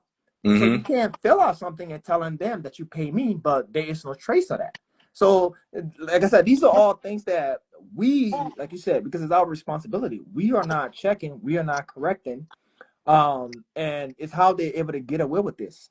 You know Mm-hmm. what I'm saying? Because they and then when they report that they pay you that amount, because to them now it's like what? It's a capital gains. So now they're passing on the tax matters to you. So Yeah. we're being taxed the whole time when we actually should be claiming the credits, because if we give them something, they have to give us back the full value and consideration. But not even that. Did they monetize the account? Did they securitize the account? Banks don't Yep. just hold, like, bro, they'll be bankrupt. They don't just hold your money while it's sitting in there. No, they're actually using your money. They got to. That's why they in business. They. So, but nobody tells you with that. This is why they'll fight you tooth and nail if you don't know how to move when you try to get certain records. Like I've literally had, judges um, refuse to provide certain document, and I just hit them back with some paperwork, and I said, listen, we can do this the right way, or like I don't want to contact the IRS, but I can get in contact with them and just have them audit the whole account. Next thing you Exactly. know, I got exactly what I needed. Mm-hmm. So I just sent a notice to the clerk, told the clerk to settle the matter, issue all interest to the beneficiary. And who was the beneficiary? Me. I was like, unless you have any records on file that you can produce in the evidence that show that you are the beneficiary, because if you are, then that's fine. Because what? Equity says what? He who come to equity must come with clean hands. Yep. So if I'm here to settle the matter and I need, and again, like you never hear one thing about, oh, I'm not attacked. No, I'm just saying I'm here to settle the matter. But in order for me to tender my performance on my obligation, I need to see certain documentations. It's not combative, it's not enemy belligerent. I Mm-hmm. literally just told them I stand ready to tender my performance on the obligation. Yep. Because in order for you to for you to go to court to have a settlement, there must be a dispute. Mm-hmm. I already removed the dispute. I stand ready to tender my performance. And But that's in the order key for me, word. Tender, tender performance, in guys. order for me to Key tender word. my performance, I need you to provide me with certain documentations. This is how you catch them on a fraud. Because in any form of transaction, there has to be what? Full disclosure. Mm-hmm. If there isn't full disclosure, then there's no existence of a debt. Exactly. Because how can there be one? Exactly. If I were to go into court right now and give them a statement, they're not gonna accept that statement as admissible unless it is sworn on a penalty of perjury, correct? Mm-hmm. So how can they send you a bill without somebody attesting that the instrument that they're sending you has been properly verified or validated? That part. But see, and see what I do to take it a step further is Mm-hmm. because I'm bonded, I tender out the gate because I'm rich. I'm rich. And There you so go. and because I come out the gate tendering, Yep. now I'm going in now I go do an accounting and then you have to give me back whatever you're going to give me back once we do that accounting. Because the Yeah. accounting is always going to show that there's unjust enrichment on their end. The accounting will always show unjust Yeah. enrichment. Hmm. But to avoid to prevent any delay, I come in straight tendering. All right, give me a receipt and give me this, and let's do the accounting. And you know, or go to a court. I'm going to go to a court of equity and get a declaratory judgment, and injunctive relief, and then do an accounting in the court of equity or the chancery court. Because at the end of the day, all matters, we want to take all matters to a court of equity to get a declaratory judgment on all matters and injunction, so that you don't ever have to worry about not coming in the future with another, with another claim on the same account. Yeah, and another thing I want to let people know as well, um, when you contact these corporations, you try to ask for accounting records, right? And they refuse to provide it for you. You can request a transcript with the Internal Revenue Service. I think, if I'm not mistaken, is form, I think, 4506T. And then also with the Social Security Administration Office, right? Or what you need. I won't send them it. You can send them either a copy of your passport, okay, and a notice. Send them a notice. For example, right? If this is the year 2024, okay, you're requesting. You have to state specifically all 1099s that were filed in your name for the year of 2020. And this is how you catch these corporations slipping, because they don't think that you're going to catch that. Because Mm-hmm. if I'm requesting certain documents and you're refusing to give it to me, or you're refusing to provide it for me, right? I don't go back and forth with you no more. I'm going to go to the source. Yes. You know what I'm saying? I'm going to go to the source. And I'm speaking from experience, because I got to I'll pull up the transcript and you can see him. I've dealt with Robinhood Securities, right?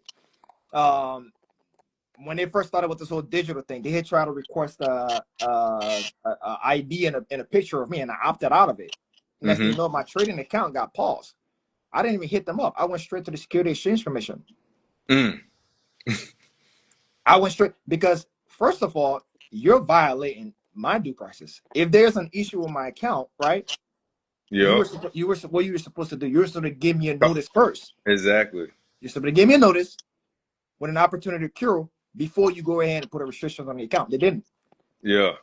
So when I wrote them back, they were like, "Oh yeah, we need you to provide this or this." Nah, bro. The next thing, I just contacted the Security Exchange Commission, and I made a claim, and I said, for every day that my account is shut down, it's gonna be 10K per day. I'm not bullshitting you, bro. Within 24 hours, my account was back up. Ice cold, baby. So the problem is that they you know we feel like we don't know our true authority. You know what I'm saying? Exactly. And this is why No, I the go. problem is they don't know their true authority. Yeah. And this is why I go straight to the source. Like I'm not even shitting you. Like I have the whole communication and everything. And right after that, the first thing I did was I filed a claim against them. The first thing I did, I filed a claim against them, and I issued them a bill of sale. And bro, I literally I put an affidavit in, and I signed it, and I sent it to the headquarters. I said, for every day that you're restricting me from accessing my account, because I'm the owner and I'm also the creditor, because I'm the one who transferred the funds in it. I said, for every day you're restricting me from that without due process, because I know how the law works. If there's an issue, you are supposed to notify me of the defects and give me an opportunity to cure it before you go ahead and put a restriction. You can't just shut it down. Exactly. That's a violation of due process. Exactly. I talk about due process all the time. That's a violation of due, because first of all, if you don't notify me that there's a defect and give me an opportunity to cure, how can I cure it? Exactly. And Hey, everything we hey, deal with listen, y'all it has better to be take vetted. notes because due process is due process is very key. Due process is what is the backbone of everything that everybody is doing. Due process is what protects your equity, your equitable interest. Due process, because you cannot be deprived out of your equitable interest without being giving a notice and an opportunity to be heard, an opportunity to, like he said, to cure. I talk about that due process all the time. That's very key. Y'all need to really impress that. Impress that in like that need to be a part of you. And here's one Be a thing part also of it. that people when they send you these threatening notices as well with the Internal Revenue Service, you guys know. I mean, they have their taxpayer bill of rights, even for their because we're not the taxpayer, but even for their taxpayer, that's also a violation of not just due process but constitutional provisions, right? Because first of all, if we're a constitutional republic, right, what does the Fifth and Sixth Amendment say? You have the right to know the nature and the cause of the action brought against you, and the Sixth Amendment say you also have the right to know to face your accuser, right? Mm-hmm. And also due to the separation of power clause, right, the Internal Revenue Service cannot be the victim, they cannot be the persecutor, and they cannot be the judge. So when they already sent you a notice threatening to levy you, they violated that already. So they're already in default. Mm-hmm. You better start putting your fee schedule together and ready to file out on public record because first of all, in order for there to be a judgment or a lien, it has to be done through a third party, not through the IRS. They can't be the victim, the persecutor, and the judge. Yeah, listen, listen, and and that's what it is in their task court. Their task And court is and not an Article 3 court. and people fall for this all the time. And I be like I said, I literally go read their documents and I read their paper and I'm like, bro, they're playing on folks. Mm-hmm.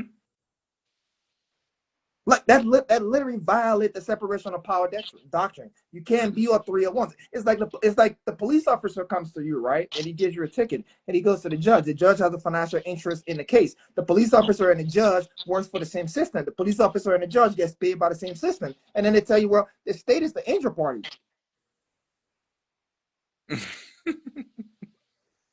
Say how? And y'all wonder why we supposed to be demanding jury trial because the jury is supposed to belong to the people. Mm-hmm. It's a third party because there has to be a third party, okay, with no interest that has to intervene. Yup. So not only so you have the court and the police officer, which again has a hearsay because they wasn't on the scene, giving you a hearsay statement.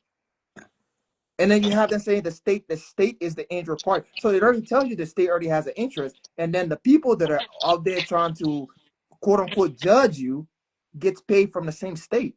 If I work for Best Buy and somebody came into Best Buy and I have a Best Buy uniform on, what do you think I'm supposed to do? I'm supposed to defend Best Buy, right? Because I work for Best Buy. Yup. So my people are destroyed for their lack of knowledge. We just got to start connecting the dots and seeing like the game that's going on over here. Like I said, ask and you shall receive. We just got to start asking them and then have them put it on the record because everything they're saying to us is just they're hoping we don't catch on to it. Yeah.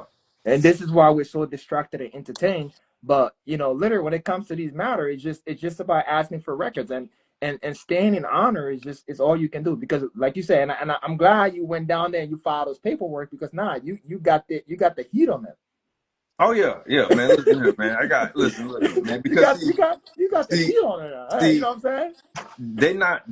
they're not. They have never dealt with anyone that brought a blockchain to the treasury in this format, using it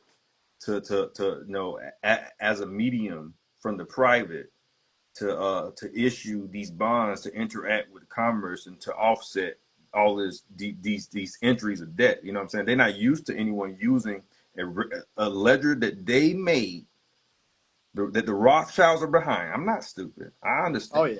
that the Rothschilds put up their resources in order to help build the XRP ledger, Yep. and then that parts and they control a lot of the nodes. They don't control all of the nodes, but they do. But they have a substantial control over some of the nodes and stuff, and then they label it as decentralized.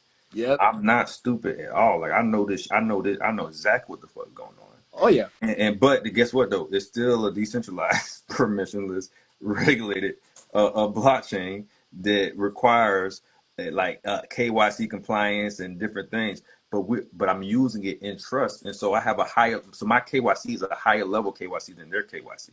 So I have no problem being in compliance with the actual rules of the actual blockchain because see most people that's in crypto, The reason they like Ethereum and Bitcoin because those are truly decentralized blockchains that really uh you can crime, all kind of shit can go on there, and it take a while before you can trace it because it's decentralized.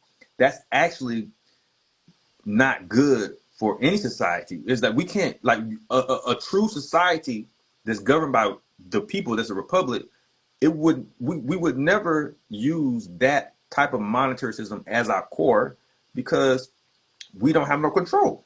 We need control as a people. We need to control our own booking, our own accounting, our own monetary system. And what they try to do with this blockchain Bitcoin bullshit is try to get the people to subject themselves to code. Like, oh gosh, you know what? We can trust people no more, so we got to trust math. We got to trust this. You know, we got to put out. But then on the flip side, guess who has the most Bitcoin? Motherfucking BlackRock. So the control is still with them, and I they see. plan on everybody face again, I see and you all that catch kind of on. shit. Like, I see nah, you. I bro, see you. I see it you ain't gonna caught go on. down like that. So what I'm gonna do is I'm I just see gonna you. create.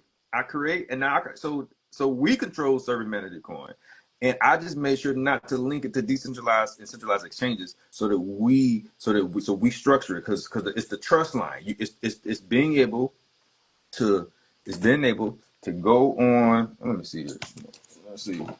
XRP. I'm gonna show you something real Yeah, quick. I see you caught on. I see you caught on because when you really think about it, what it is, and as much as people don't want to admit it, but I'm gonna just say something on here because, like I said, I know they're watching.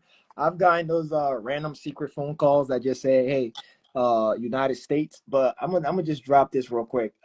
If you really think about it, when it comes to the whole Bitcoin and stuff like that, is how Mhm. they use it to rinse and repeat. If you know what I mean by that, like that's literally how the whole uh trafficking and exchange of money go because it really goes into crypto. Yeah. Yeah. It really this is why you see a lot of people been going down for fraud on the blockchain and Mhm. going to prison because there's a lot of there's Yeah. a Okay. lot So of so drug so so schools so going on so over so this is the SAC issuer wallet. It means it was activated with 10 XRP, right? yeah. Um. So trust. So issuance. What's it? Tokens. See, issue tokens. SAC. Yep.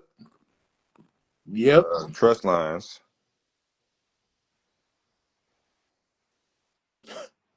The trust line. How many pages is the trust line? See that? When you go over here, you, you see all this. You see all this. You see all this equity. You see all these accounts. Yep. And when you click on this transaction, look, let's see who did this belong to? Let's see what was this was a payment 11,000. Let's see. I wonder if I had the memo in here. Okay. You know what? Go to one of these right here. Trust lines. I mean transactions. Oh no, I'm sorry. I gotta go back But and go. really when people start paying attention, they're gonna notice also, right? Mm-hmm. The main narrative for a few years past back was that oh, crypto's a scam, I don't want to deal with it. But now the major player of all the financial institutions are loading up. They just wanted to scare you guys away from it. Yeah, y'all see that right there? Yep. SAC Trust and the MEA Covenant Trust. So it's Yep. like in the memo section when I'm doing all these transactions, Yep. you see different trusts. You see all the trusts. Everybody trust and then they I know hope I hope they're listening. yeah You're dropping it. You're dropping they it. I hope they're listening. the treasury, they know the purpose of this mission, the purpose of this utility coin. So it's like, so there's no difference. See, the reason why this does not fall under the classification of like a meme coin is because it has purpose. It's like, see, what is a utility coin? A utility coin is a coin that's issued to serve a purpose to serve the world. Like this is here, and this particular coin right here, it fuels this mission to make the world a better place. So that's a utility coin. A meme coin is like, oh, we issued this, and everybody let's have fun. Let's just throw money at it. That's And a then meme run coin. for Yeah, exactly. That's that. Yeah, exactly. So that's a meme coin. Utility coin. You not about to. Oh, where can I get it? How can I? What the fuck you mean? I can't get it. Did we like? It's like you like in the beginning. You know, you like the people were given XRP, a certain amount of XRP to hold a certain amount.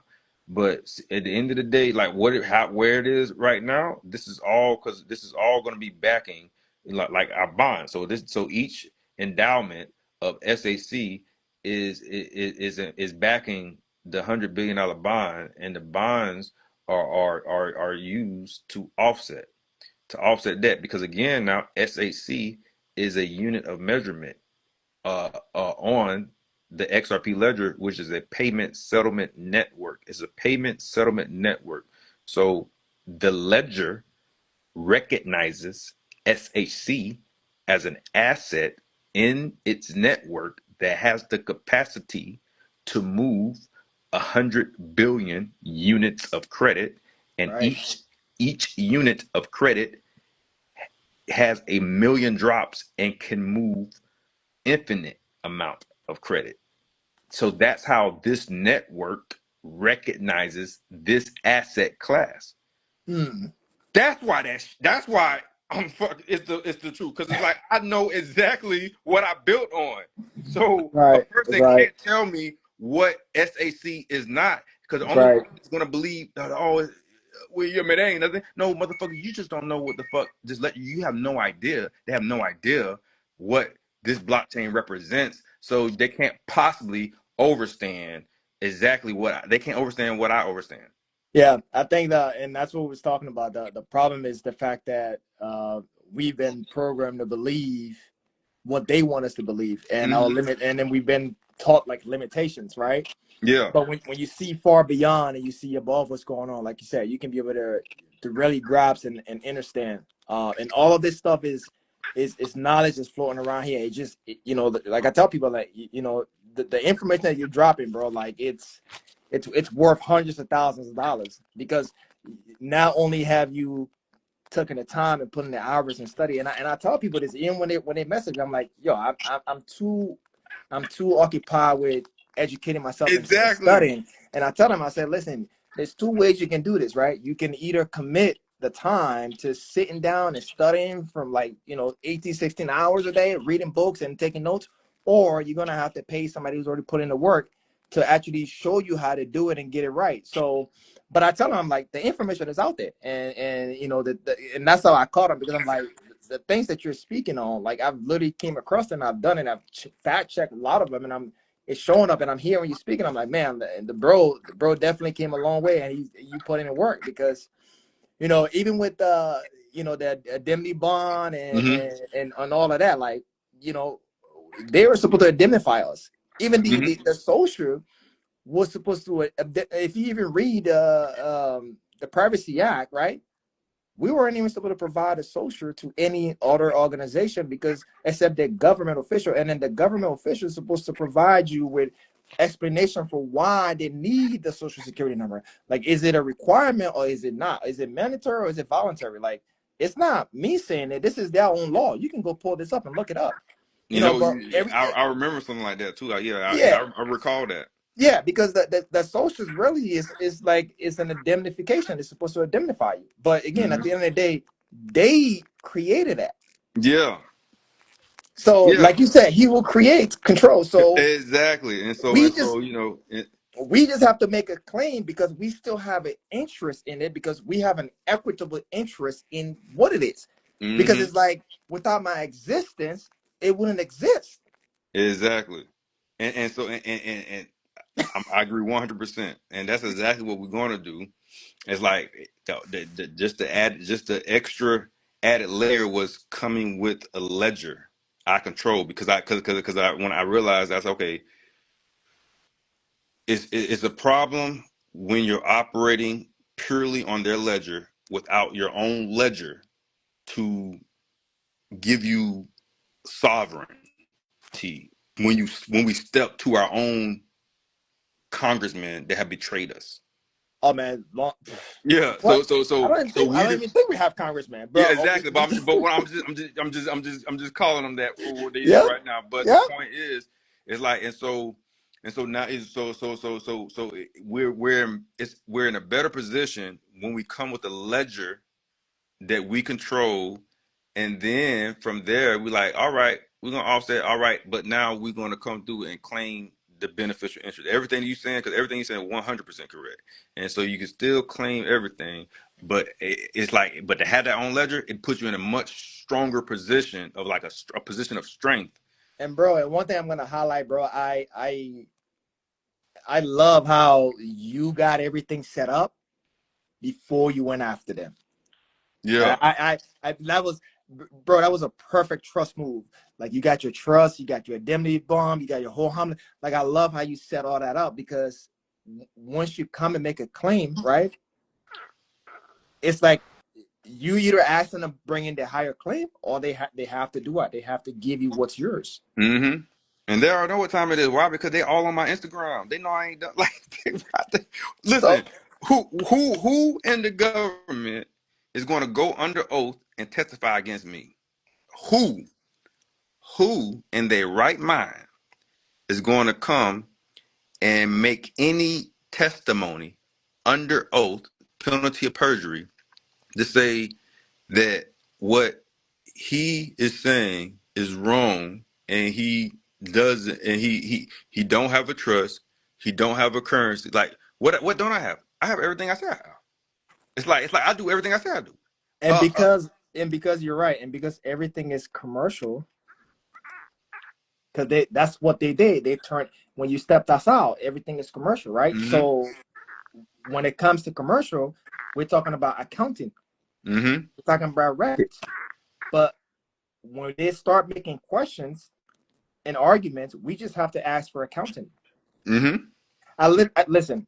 I literally, and I tell people this. I only have a U.S. passport. I've never. People say, "Oh, rescind." I never rescinded a license. All I did was I just made a claim on it, and I transferred it. I did a conveyance to the trust, and I filed a UCC as a secure interest holder within it, and I asked them that all credits and interest is made from that account belongs to me, and I rebut their claim about me being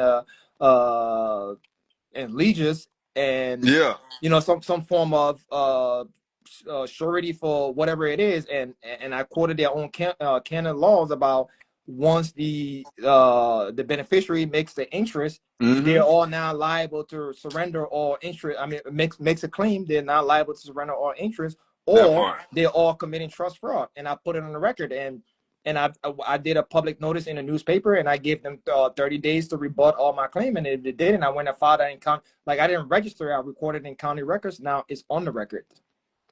So That part. I like I love said, it. you just gotta follow the process. And since You then, see that? I travel with I travel with my passport.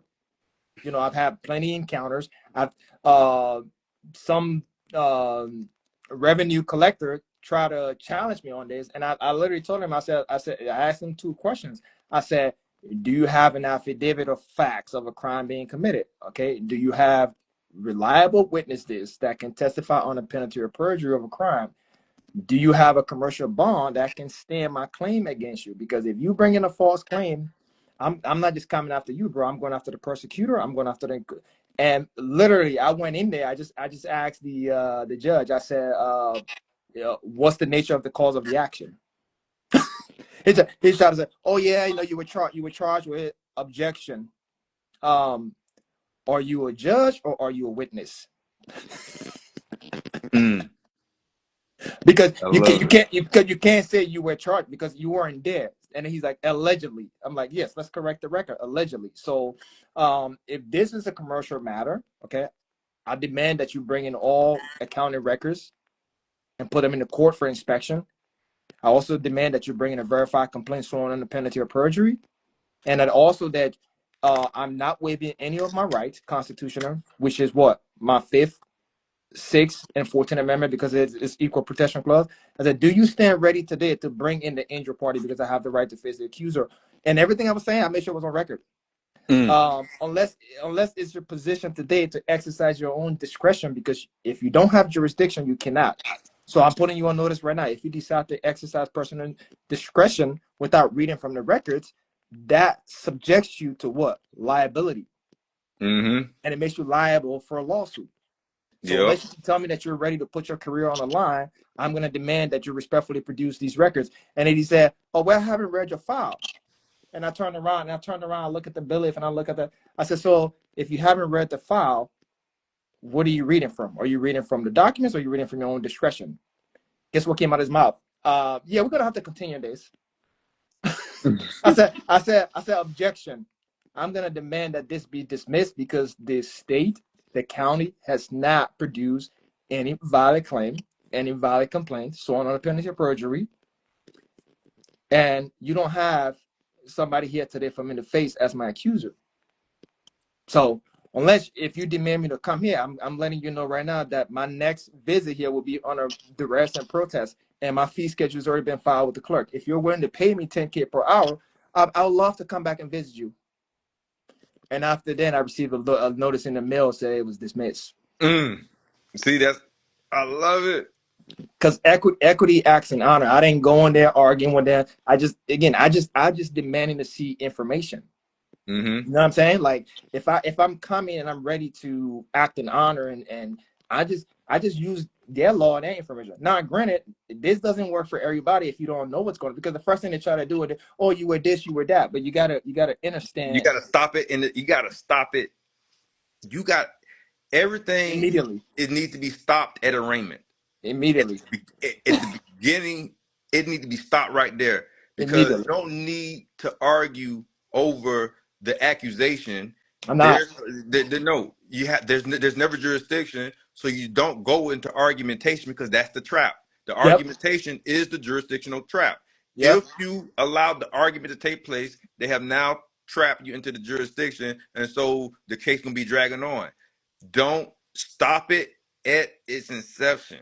I That's just asked exactly what questions. he did, and that's exactly what I'm doing with this case here in Texas. Like I like this shit. It's not even it's not getting past this arraignment. Because the first thing you want to do is you want them on a record admitting to things, and also, even like some of them will try to be dishonorable. At that Hmm. point, you gotta know now that I'm not for the record. I'm addressing the record now, because you have to always preserve that record in case you need to open a judiciary complaint against said alleged administrator, or you need to file an appeal. Those records need to be preserved for later on, because those are your weapons to use. So when you Exactly. go in there, it's a chess game. It's not checker. You can't bring in emotions. You have to come in there with a clear mind and clear understanding. You have to be very mindful Hey, of the wording they use. and for those who don't know, guys, when you building your record, right? So when you as you building your record, and when it gets to an appeal, the appellate court only looks at the record. They don't look at any new evidence. You can't make a new argument. They'll only look at the record. That's That's why right. it's so important to build a perfect record, because see, when you build a perfect record, you'll always win on appeal because your record, because they have to, at that point, they have to do equity. They have to look at the record. So Because if they're limited to the discretion that they can use, because now they only presented with the record that you've been establishing the whole time, and it's going to show that these motherfuckers did not rebut shit, and that this case shouldn't even got there. So then it get overturned in the appeal. Then they remand it and they give an order. Yep. That's how that And shit works. that's the trick to play it on this, because it's just the fact that a lot of us wasn't trained with this stuff. So we go in there, Hmm. and emotions are high. I get it. You want to go off on them, but we're in their playing field. We're in their turf. And I know people like to say, don't show up, don't come in. Well, you can show up. I mean, what happened to Christ? He went before Pontius Pilate, right? Hmm. Pontius Pilate, what did he do? He asked him a question. He said, I heard you were the Messiah, you were the King of the Jews, you were this and this, that. What was his response? Who do you say I am? Out of the mouth of the living soul declares the truth. So he asked him, who did he say I am? What was his response? I found no fault with this man. Mm-hmm. So if you notice that we're sort of be children of the Most High, right? We have to learn the ways of our fathers. We have to learn the ways of our ancestors that came before us, and we have to be wise. I sent you out as sheep amongst wolves, therefore be you wise as serpent, harmless as dove. We have to be very cautious when we're dealing with these people because what? Why would Christ condemn the lawyers and judges and say, "Woe unto you"? Because when we go into these places, they're using rituals on us. Mm-hmm. And if you don't have conscious awareness and your mind's not sharp, you can't catch on to what they're doing, bro. Mm-hmm. So this is why when you go in there, you know what I'm saying? You have to, first of all, make the right statements. Yes. Because just like you said, you're preserving the records. And even when you receive these notices, right? You know, I respond, but my response is not to enter into any commercial contract or any jurisdiction. My response is to truly investigate and to validate the information pursuant to what? The fact that, you know, the law states that there must be validated information, okay? And you also must be afforded full due process. Mm-hmm. Well, I can't go into a transaction with you and only you know the information and I don't. Or I Mm-hmm. can't go into a meeting and I'm being tried under a secret jurisdiction that's only known to you, the persecutor, and some attorney, but I don't. Mm-hmm. That violates due process because you haven't afforded me. I'm not asking you to be a lawyer on the bench. I'm asking you to do your job. That's it. Your job is to make sure you provide me with the information so I can form a what? A proper defense. But if Hey I man. don't have the information, then what we doing here? Hey And if man. you know one of the tricks they play too on you, when you send certain notices, they will recuse themselves and bring somebody else. Mm-hmm. That tells you that what they did, they This just reset. this live need to get more views than the Shannon Sharp and the Cat Williams live. Nah, Yeah, yeah. I'm saying, listen, it's like, okay, that might have been a hot live, that might have been a hot interview, but this in this live right here, between what I done said and what you done said, because you done dropped some major jewels, this shit is far more valuable than that shit that they was talking about. Yeah, That and I shit was tell people, that shit was nice, hot gossip talk or word the fuck. But this is pure equity. This is like yeah, pure truth. And we giving you a lot. It's like people that's taking notes. Man, you could take the things that we done said right there, and then it could give you guidance on the things that people currently working on. yeah, Like it's men like me and you that need to be pushed into the algorithm, and so that people so that we can be use our voice to change the world. And honestly, this live, I'm going to post this live. And the beautiful thing about recordings is that you done said everything you said, and it's gonna go over a million times over. It's like you don't oh have to yeah, because oh now yeah, it's recorded. And I'm telling you, what you said, you said some very important things. And when I post this, it's gonna be a lot of people that need to hear a lot of the things that you have shared on this live. It's, yep. and so I appreciate you for being on here. Just want to say, Nah, bro, I appreciate the work too that you put in. Like I say, it's just as a community and as a people, right? And that's been our biggest problem is like unity. mm-hmm, The moment we can get past that and figure out like there's so many of us within this space, right, that can all come together and put the ego aside and try to build because it's not about what this person know or who is this and that. Like we're all on a journey, we're learning, but the biggest they don't fear us clashing out or spazzing out. They fear us coming together. yes, That's their biggest threat, mm-hmm, because and if you notice, right, a lot of Americans are pretty much waking up to like what's really going on.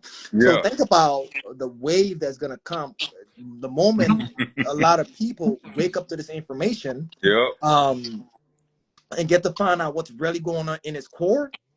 It's gonna be beyond anything that you can imagine, and that's the biggest fear to them. You know what I'm mm-hmm, saying?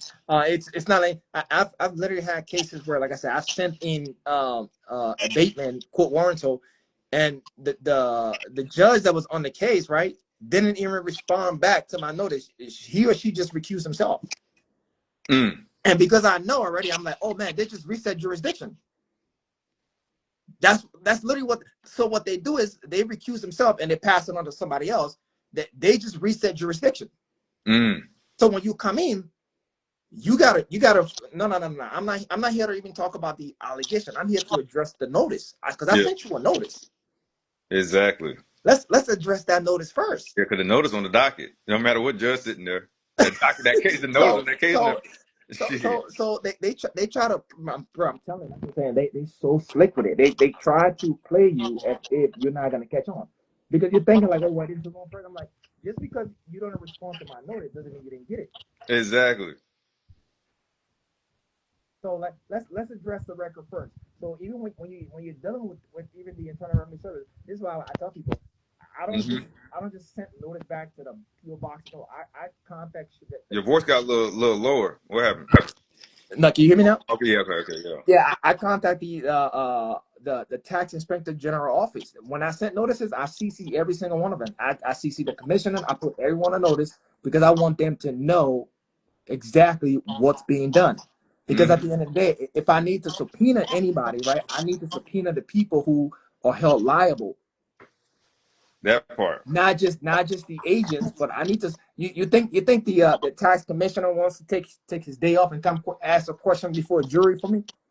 No, not at all. You know what I'm saying? So we got to learn how to deal with things, from the top. Um, and like I said, I appreciate you dropping all these gems, bro, because it's shining light on a lot of stuff that we need to be focusing on. Cause like I said, I check these things. I go on my transcript. I see what's going on, and this moment I see something weird or something that isn't adding up, I'm ready to send them notice that, hey, correct this, hey, correct that. You know what I'm saying? So, but information like this needs to be out, and it's much love and appreciation and seeing, like I said, brother like you put in the work behind the scenes and It's and good. busting because you're not just out here speaking. You've been in the courthouse. Look You've at this. been Look at this. you've been in the trenches. See this? Okay, this is for my current cases that's in Texas, right? Yeah, So I emailed them. So I sent them a private notice. yeah. This PDF right here. I first of all, they got that via certified mail, but I also emailed who do I CC in here? Look who I CC. So all the whole DC, the whole district attorney, all them, right? And so constructive notice, private administrative notice, and demand concerning cause number, Judge Tanya Jones. Okay, greetings. This email is being sent to provide formal constructive notice to the court and to the state regarding an enclosed private administrative notice and demand executed in my fiduciary capacity as trustee for the Tonal Redemption Trust. A hard copy original, complete with notary acknowledgement, is being sent via certified mail to ensure a proper record of service. This email transmission is strictly to ensure timely awareness and transparency for all parties prior to the filing of additional motions and notices. The enclosed documents include notice of material financial irregularities discovered through a CUSIP analysis report related to the above referenced case, administrative demand for disclosures, production of records, and clarification concerning potential securitization activity.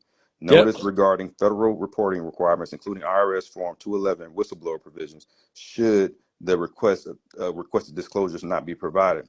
Reservation of all rights, protections, and equitable defenses available under federal law. This transmission is not an attempt to discuss the merits of the case, nor is it intended as ex parte communication.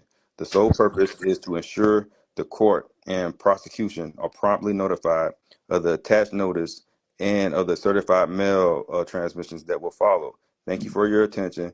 Please acknowledge receipt of this email and the attached document so that I may update my records. Right. Yeah. So then, guess what? They said DA. They responded, right? Correspondence needs to be through your attorney and the judge, right? So then I responded, right? So check this out. Uh, then I responded. Peace and love. I operate in my fiduciary capacity as trustee for Tonsil Redemption Trust. I represent the private interests of Tonsil Redemption Trust. I do not have an attorney. I'm just giving constructive notice to the district attorney office of my findings before initiating a federal lawsuit. I'll be sure to fax everything over to the judge. I just wanted to make sure the district attorney office was aware of what was going on and my intent so that there would be no excusable neglect as I proceed respectfully. And what they say? Thank you. You see that? You see that? Yeah, You that's see, you see that beautiful that right. See that I'm giving myself due process that's right. by That's right. making sure that I let them know in advance. Because I already got what I need. I'm establishing all my records. It's like this whole case right here. This whole case, it's that motion to quash information in a plea and abatement, misnomer, and lack of personal jurisdiction. This was filed. This is including certified copies of this notice of trust interest, including certified copy, another interest, including certified copies of what? Uh, where is it at?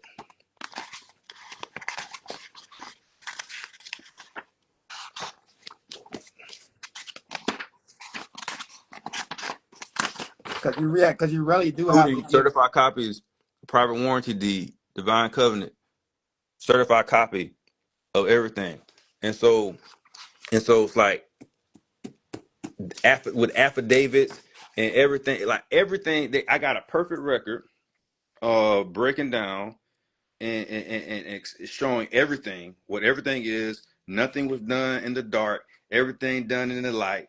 Sheriffs, the Houston Police Department was notified months in advance for That's the before equity. like everything. It's a perfect record of being honest, of coming with clean hands.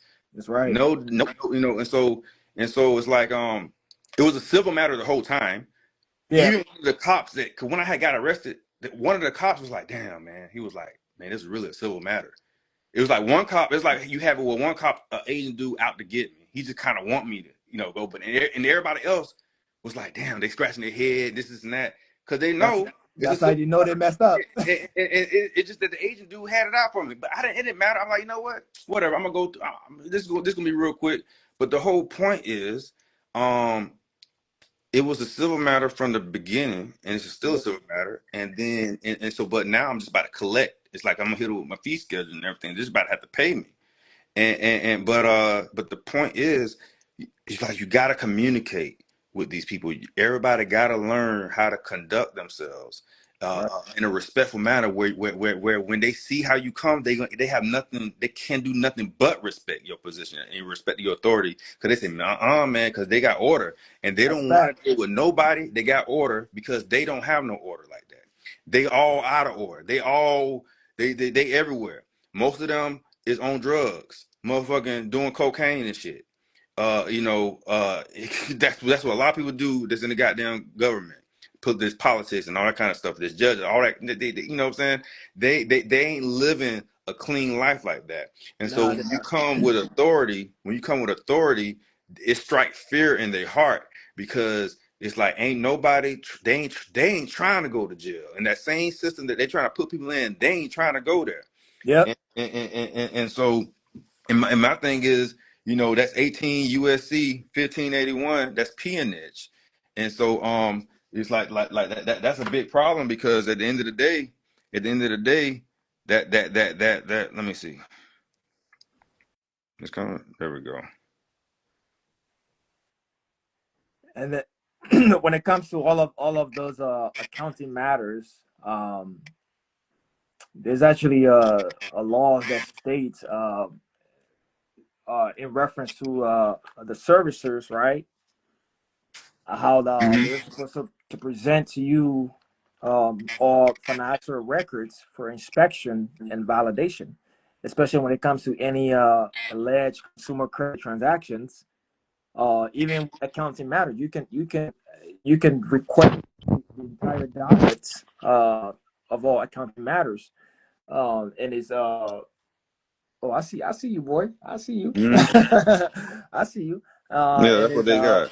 the private notice of disclosure, and it's on a Title 12 where it talks about servicing of escrow accounts, and how when you request um, Title 12, Section 2605, it tells you that the servicer, bro, I was blown away when I read that. The servicer shall provide uh, to the obligor full accounting records for inspections, and the transfer of assignment does not validate ownership of any debt.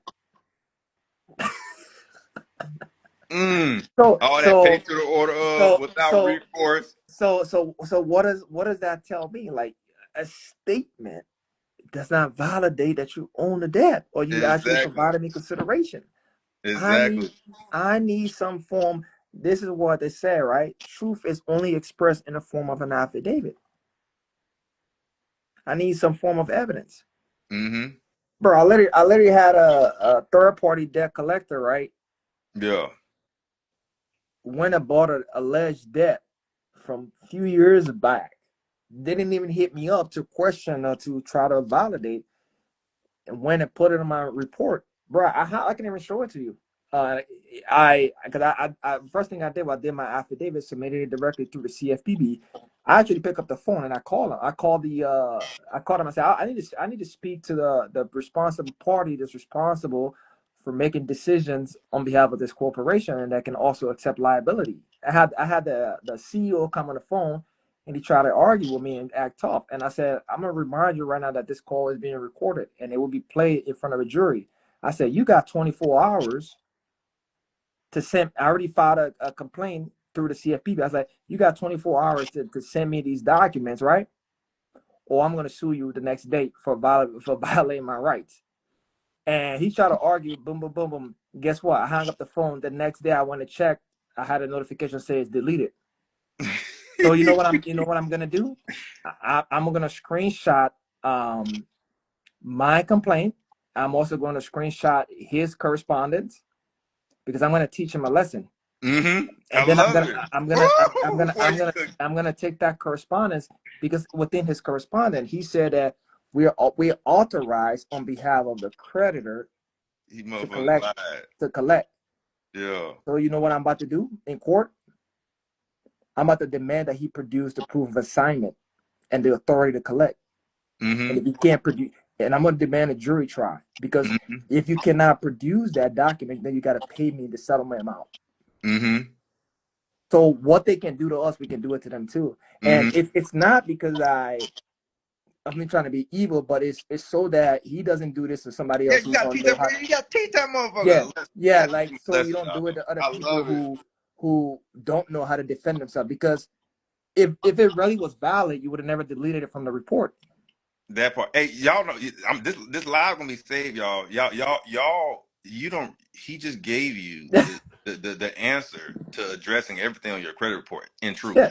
if y'all really listening, if you really overstanding what he said, he gave you the verbiage, the energy that you need to address everything. That's the energy that you need to approach it with. Because Beep, beep, pick up that phone, yeah, and then talk exactly the way he just talked. I don't need to speak to the rep. I need to speak to the CEO or the person who's responsible for making decisions on behalf of the corporation, and somebody that can also accept liability for their activities. Because at the end of the day, once I dropped that affidavit demanding certain information, I knew their response was frivolous, because you can't tell me that the original creditor, right, gave you an authority to collect. Because here's what it is: there has to be some form, like I just told you before. If I said I tender you payment, there's always going to be a trace of my tender. You can look at my account and see where the tender came from, and look at your account and see that it was transferred to you. So if there's some form of proof of authorization or proof of authority or delegation, the corporation, who is the original creditor, will have some document saying that they grant you power of attorney to do what? To collect. Mm-hmm. So by law, I stand ready to tender performance of any obligation I'm lawfully owed, but I need you to produce certain documentations. And when you come back on the record and say, oh, we are entitled and we are lawfully supposed to do this, but then when I pressure you, you go and remove it, but you don't produce the document, that tells me one thing. Motherfucking fraud. And if last time I checked, there's a statute that goes against what? Deceptive acts of practices. Mm-hmm. You can also read Title 15 USC. I think it's 1611, or if I'm not mistaken, it talks about whoever fails to provide information or give false information that they're supposed to give they're already violating that, and they're entitled to $5,000 fine. I think a year or 2 year or 2 year in prison or something like that. So you already just violated that title Yeah. because you claim that you have authority to report that on my report. Listen, guys, y'all better be You some of y'all should be screen recording if you you you smart. you claim you, and it's not a hearsay. It's because I have their correspondence on the CFPB website where they responded. So all I Mm-hmm. have to do is just clip that and file that as an exhibit and That's it demand a over with, jury bro. trial. It's over. They done for it And already. demand a jury. Like when I saw that, bro, I was laughing so hard because I had a conversation with him, bro, and I recorded the phone call. And I live in one party state. I don't even have to give him notice, but I told him so he knows exactly how I was coming. I was like, listen, I was like, I'm coming to you, okay, in clean hands of good faith. I need to see some proof of ownership because even when we submit receivable to them, they said they transfer all rights, title, and interest. Go read their perspective. It's all up in there. So if you transfer all title, right, and interest, and you're telling me that it was transferred back to you, I need to see that documentation of that agreement or proof of authority.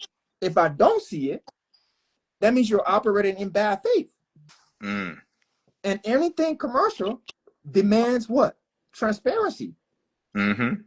So if failure to disclose to me is an intention to defraud me. Mm-hmm. And if you come on a record and I submit an affidavit and you say, "Oh, I have authority to do this," but then you don't submit the documentation, that tells me one thing: you're lying. Mm-hmm. And the last time I checked, what was the commandment again? Thou shalt not bear false witness against thy neighbor. Yep. If you read Deuteronomy chapter, I've been telling people, and it's also probably in the Quran. If you read Deuteronomy chapter 16, chapter 19, verse 16 to 19, bro, I can literally tell it to you right now. It said, and this is how we're gonna put a lot of these people away, bro. Like people don't be really listening, but you Mm-hmm. just got to understand. I'm gonna read this for you right now. It says, Deuteronomy chapter 19, I think verse 16. I'm gonna read this for you real quick, and it's gonna Yeah. it's gonna blow Yeah. it's gonna blow people away. It said, listen to this, right? It said, if a false witness rise up against any man to testify against him, that which is wrong, then both the man between whom the controversy is shall stand before the Lord, before the priests and the judges, which is in our days are the people right now who are proclaimed judges. And then the judges shall make diligent inquisition, and behold, if the witness be false and have testified falsely against his brother, then shall you do unto him as he had taught to do unto his brother. So thou shalt put the evil away from amongst you. Mm. Do you see how when you start to use the words of the Most High, you catch? Mm-hmm. Because Yeah. right there, what I'm saying is when I And now he owe demand, you whatever he's trying to claim. Not whatever he's claiming you owe him. He owe you. that's Yup. the law of equity right there. Yup. And it said then it's telling the judges, then shall you, because the reason why you want to do that is to prevent him from going around and doing that to other people. Mm-hmm. Because he could go So bankrupt. when we start holding these people like that, bro, like they're literally gonna understand, like, we're not just here running around like we don't know what's going on. This is why I hear people saying, "Oh, I don't want to do it." I'm like, no, the worst thing you can do is not talk to them. The worst thing, because when I pick up the phone, bro, I want to talk to the boss. Exactly. Period. Like, I want to talk to the boss. ever be afraid. Like, talking is the best thing you can do. Let's have a And conversation. I want a conversation. That is exactly why this case number exists with the Treasury.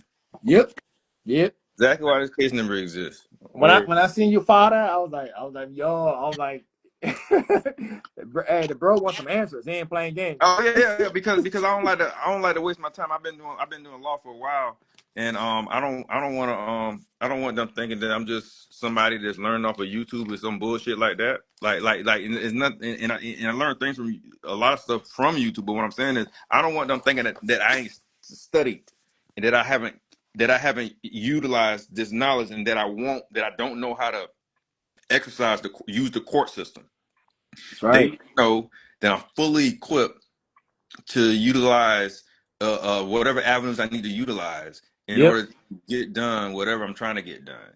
And they need to know that I'm the type of dude that's gonna travel. Listen, I done traveled by now. I done traveled like 36,000 miles to date from January until right now. I have this year traveled over 36,000 miles in a vehicle. A You put in work.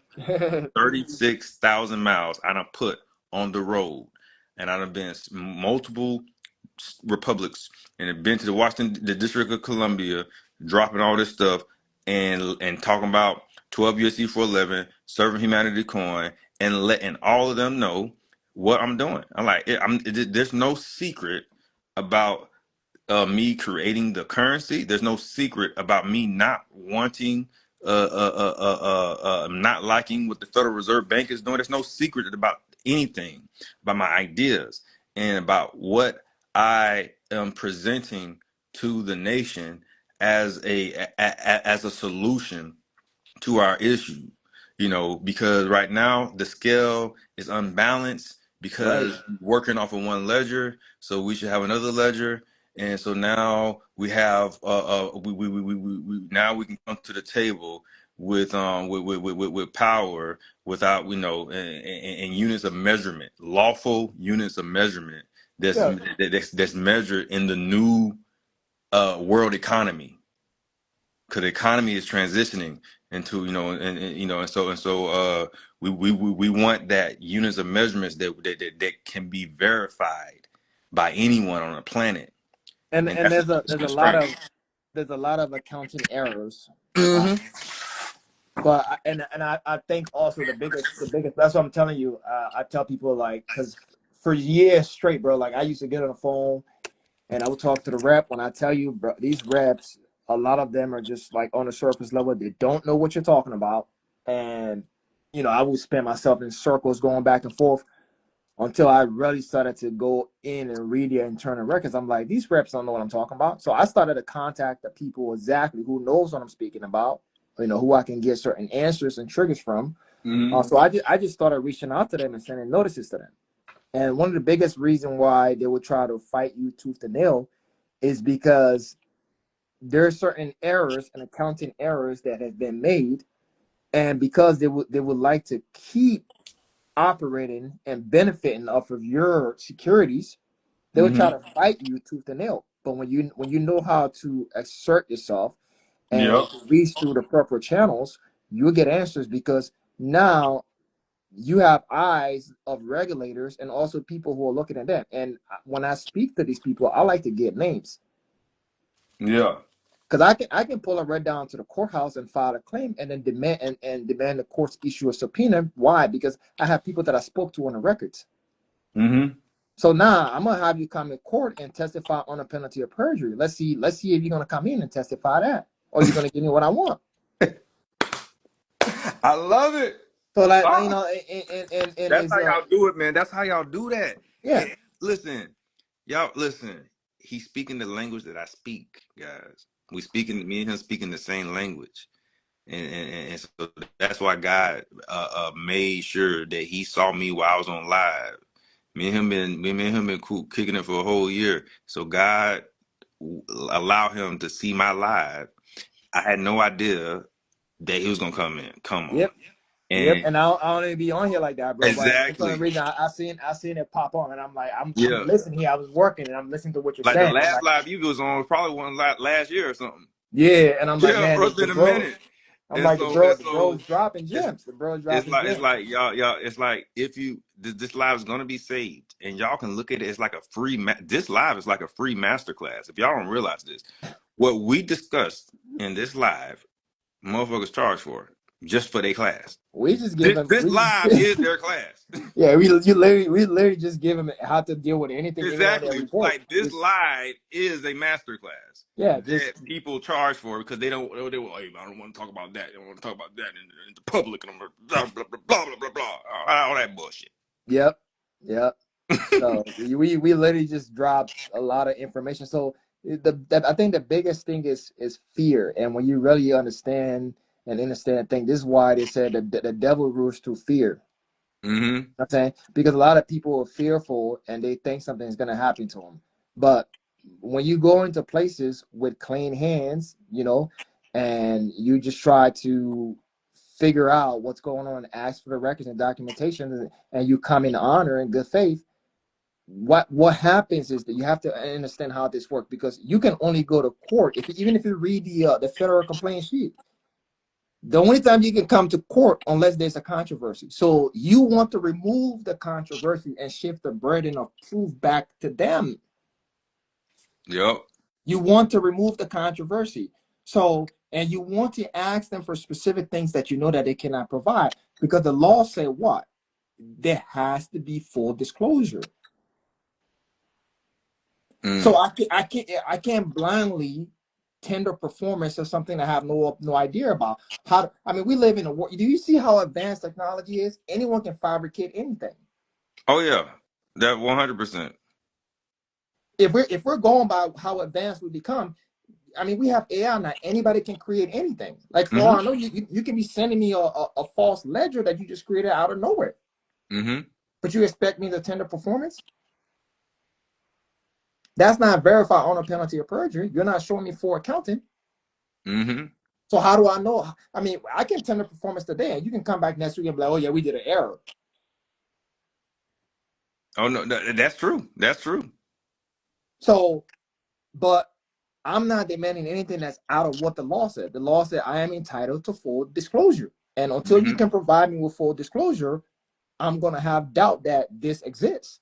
So I'm not responding with being combative. I'm responding with what?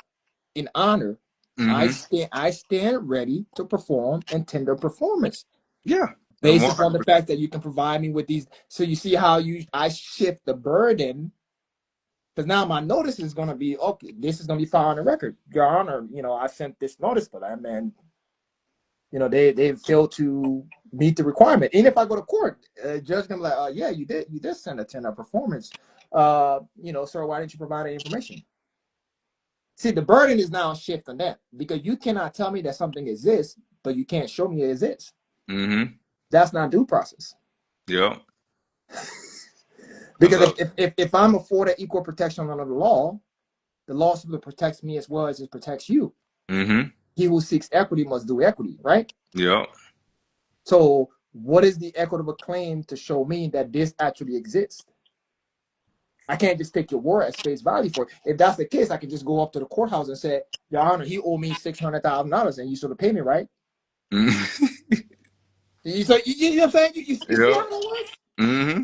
But they will have to make me swear on a penalty of perjury. They will have to make me produce evidence to prove Mm-hmm. it. Okay, so it works both ways too. So they can't just make a claim without producing evidence. Yep.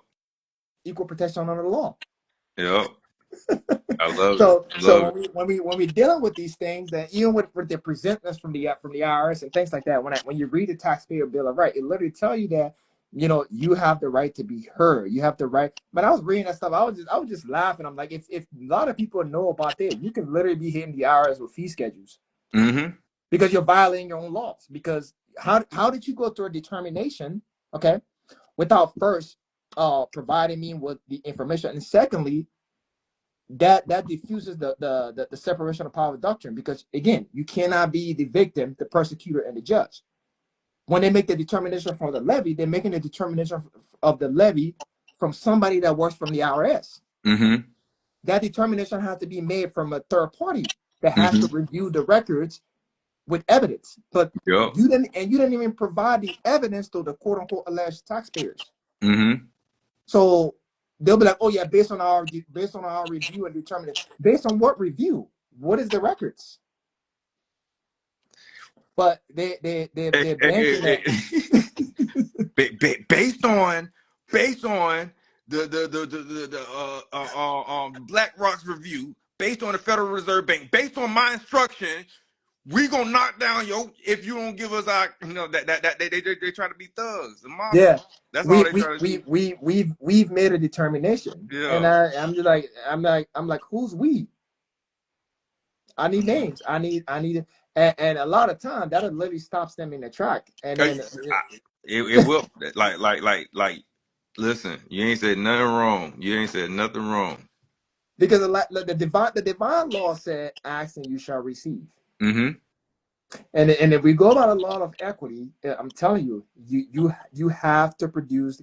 It works both ways. It doesn't just works for them, but Mm-hmm. the fear has made them believe that it only works for them when that's not the case. Because if they can use the law to their advantage, we're also supposed to use the law to our advantage because we, the people, actually came up and set this up. Mm-hmm.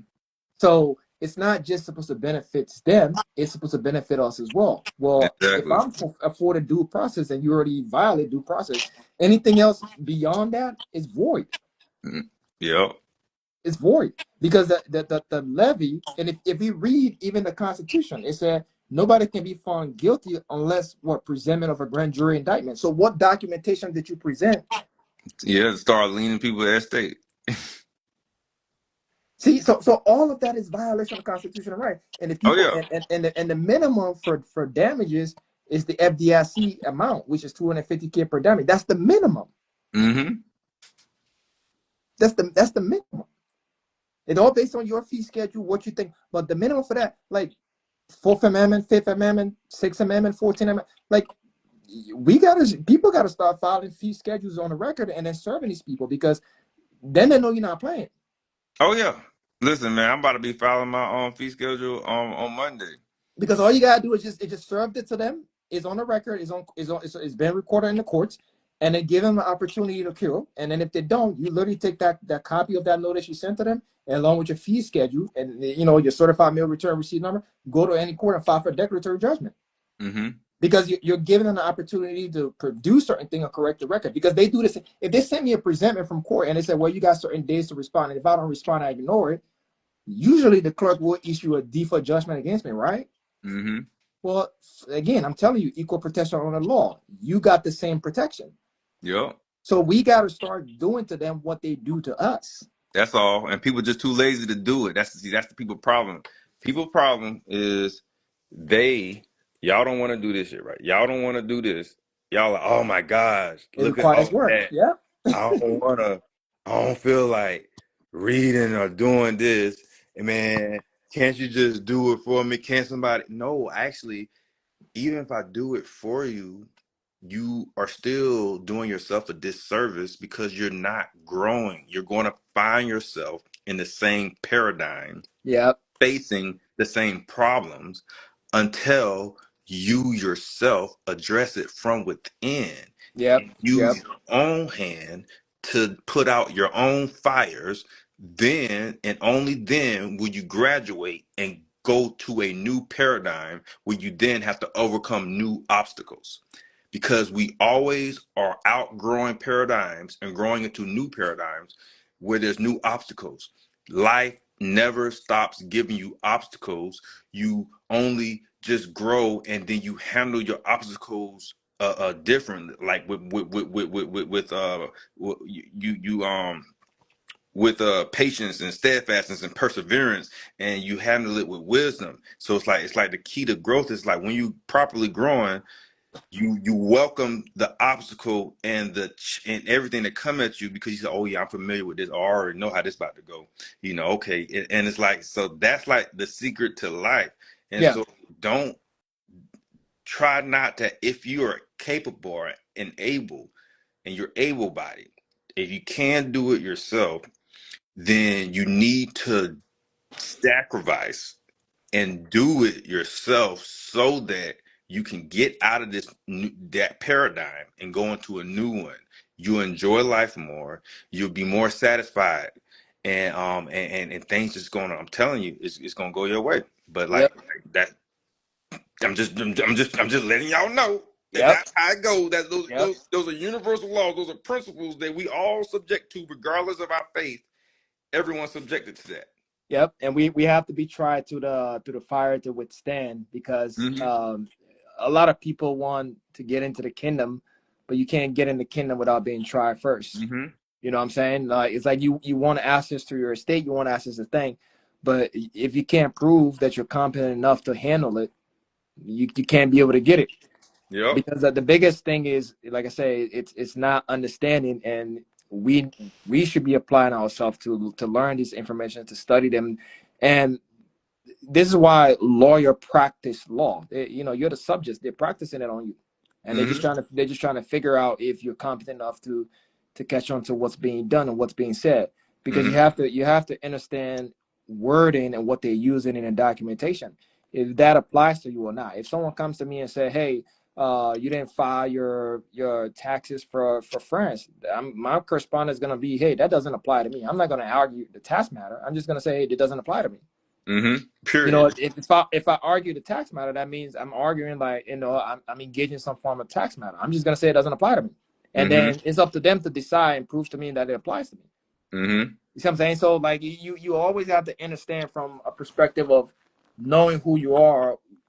Regardless of what they do or what they file on record. When the Most High brought us into the world, we came into our proper status. Yeah, I know commercially, like, there were certain things that we got into. We should all cohesion contracts. Yeah. But if you understand contract law and all of that stuff is void. Exactly. It's been void. Listen, fraud vitiates all contracts. Yeah, So it's the been moment void. there's no full disclosure, It's the been void. contract is null and void from its inception. Yeah. You just must become aware of it. The moment you become aware that, oh, wait a minute, this happened and this happened and this happened, and I didn't agree to it, and that wasn't supposed to happen, and that wasn't supposed to happen. The moment that your mind overstands that, and you can verbally you can verbally voice your position, and everything is null and void. You don't need nothing in writing. No, sir. Just stand on it, and then make them provide the evidence that say otherwise. No, sir. Yep, you're There right. you go. And Like I'm telling y'all, that's how law works. That's how law yeah, works. yeah, and it's very interesting because I've had a lot of discussion with this. I spoke to one of a bank that I tender security to, and I was reading through the promissory note, and I went and got the collateral assignment, and it blew my mind because, hold on, let me see if I can pull it up. I want to show you that, and it's something that a lot of people don't catch up on, but it was wild what I read. I want to show you a word in there that literally said, bro, it's gonna it's gonna blow your mind. They said something, and it literally got to me, and I'm like, how many people actually read their contracts? How many people take the time to read the collateral assignments that they gave to you after you make that transfer? But I was reading it, and there was a word in there, right, that I caught on to, and I literally have the recording here. When I spoke to the manager from the financial institution, I had this dude on record admitting, or it's gonna blow your mind. You're gonna be like, bro, how you do it? Boom, I pulled it up. I be getting receipts. I'm gonna show you something real quick. Look at this right here. All right, so I'll pull it up for you. So this right here, right? Look at this. This is a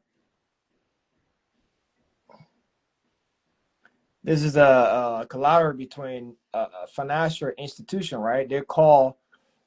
I don't mind the information, but look, it said, what is this, right? It said Austin Capital Bank, Credit Strong. Yeah. All right. So this was the percentage, right? This was the finance charge. This was going to be 30 grand up front installment loan. Right? And they charged me a 7% interest. And after it was being done, this was going to be the total payments to pay back. All right. Now let me catch you on to what the game they play. A security interest is being given on a savings account held at Austin Capital. Pause. I went to Credit Strong to do the transaction. Credit Strong did an assignment to Austin Capital. But Credit Strong is still the servicer. When you read down here, okay, what it says, a security interest is being given on a savings account. What savings account? Hold on. Yeah. Follow. I'll catch you along. Hold on. Keep going. So now we read here the promissory note. Boom. Promissory note. Okay. Promise to pay. I, borrower, you know, jointly severely promised to pay Austin Capital. Mind you, I never went to Austin Capital for a loan. I went to Credit Strong to do a secure transaction. I don't know Austin Cap. I don't know Austin Capital. I don't know that. I never spoke to them. I spoke to Credit Strong. Mm-hmm. Follow along. Promise to pay, blah, blah, blah. The payment terms. This loan, I would pay this loan, blah, blah, blah, beginning of this and this and that. So I want to bring you down to the collateral assignment. That's going to blow your mind. I'll read something to you. All right, where's the collateral assignment? So this is all the notices that they gave. I tell people, bro, I go through the trenches and I pull up receipts and I record. So I have assignment of collateral. Do you see what happens here, bro? Mm-hmm. So they took my application, turned it into a receivable, and they assigned the collateral. Mm-hmm. What's the universal law of the universe? Give and you shall receive. Yep. The Fifth Amendment said you can't give something without just compensation, right? Mm-hmm. So Credit Strong did an assignment of my promissory note, which was the collateral. They did a collateral assignment for face value of the amount. Mm-hmm. So the amount was put into a savings account. The savings account was what they put the 7% interest on. Accounting 101. So the amount was already paid up front on the face value. They put that amount into a sub account. So the $30,000 were already available the moment that the collateral was transferred. So what they did was they just credit on their books. They did an entry on their books, on their ledger, of them providing me with 30 grand up front. Pause. But here's where you catch them. All right. For valuable consideration, pause. This is why this is highlighted. I tell people in the beginning was the word, and the word was the most high. For valuable consideration, that means valuable consideration means there was an exchange that took place. Mm-hmm. There was an exchange that took place. I transfer you the collateral, you gave me the face value amount. Mm-hmm. So the collateral was assigned, and in exchange, they provided the credits. But that Yep. amount was put in a sub account. The receipt and sufficiency of which is hereby acknowledged. So they acknowledged that there was a consideration exchange. Yep. The unassigned hereby assigns transfer to Austin Capital, assigning the deposit account.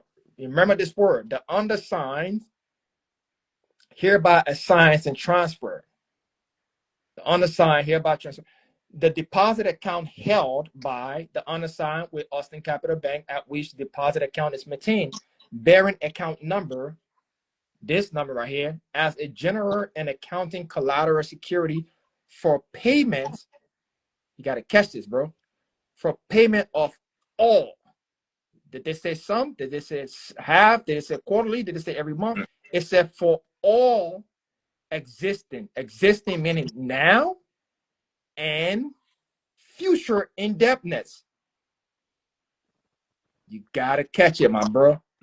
So it's saying whatever exists today, from today, and whatever is to come, future indebtedness, and the liability of the unassigned to the assignee, wheresoever and whosoever incur in any ultimate unpaid balance thereof, as a first and prior claim upon the deposit account. Pause. So what they're telling you is that this security collateral pays for all existing claim now and any future claim that is to come.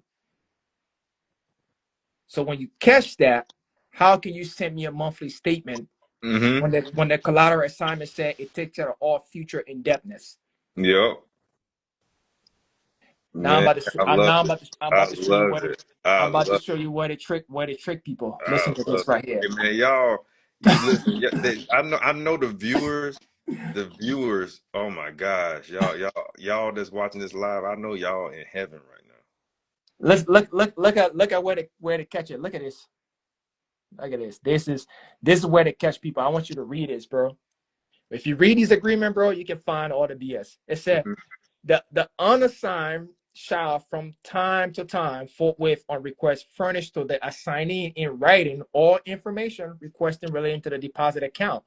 What deposit account? What was deposited into that account? The sub account that the face value of the collateral that was exchanged was deposited into that sub account. So they have a credit in a sub account for you that you did not claim. Mm-hmm. So they have your credits and they give you the liability and then charge you interest on what they created. Double entry bookkeeping, credit and debit. Mm-hmm. So the assignee shall be entitled from time to time to inspect foreseer security, bills, notes, books, papers, and documents, or take temporary custody thereof. The unassigned shall from time to time forward assigns on the assignee's request do make and execute all such financing statements, further assignments, document acts, matters, and things as may be required by the assignee of or with the respect to the deposit account. Okay. There was something I saw you, okay. About where they said we grant them full power of attorney. I want to find that for you because this is gonna blow your mind. To the deposit account and to the deposit or any part thereof, or as may be required to give effect to these presents, including but not limited to obtaining waiver, subordination of interest in the deposit account from any persons having a prior claim or interest thereof. The unassigned, here it is, hereby constitute and appoints. This is how they screw you in every single one of us before. The unassigned hereby constitutes and appoints the assignee the true and lawful power of attorney. Mm. Irrevocable. Lawful power of attorney of the unassigned irrevocable. Why would I assign you irrevocable with full power or substitution to do, make, and execute all such statements, assignment documents, acts, matters, or things with the right to use the name of the unassigned whenever and wherever it may be deemed necessary or expedient. Do you Mm. see where they get us, bro? Yeah. So Yeah. what they're saying, you grant them full power of Yeah. attorney To to do do whatever the fuck they want to what do. they want with your account. Exactly. And they say, man, drop it like it's hot. So that's why once that collateral is exchanged, they withhold it from you Mm-hmm. because they just told you. And how many of us? Because due to the Electronic Transfer Act, they can just electronically endorse your signature on the document. Mm-hmm. But when I read it, they didn't even sign it. It was my autograph on it. So when they talk about the honor side, they were like the unassigned transfer to Austin Capital. I'm like, I didn't even talk to Austin Capital. I don't know them. So now you got to come in with the account number request, bro. I had the manager on the phone, bro, and I literally put him on. I said, listen, I said you have two options. I said we can either do this the honorable way, or I'm still going to file the appropriate document with the IRS and have them come audit the entire account. I said I'm asking you a direct question. The exchange of my collateral, where is the proceeds? Bro, I got the recording. I can send it to you. He admitted to me that the proceeds is placed in a sub account. And I said, so you got my proceeds and you're making me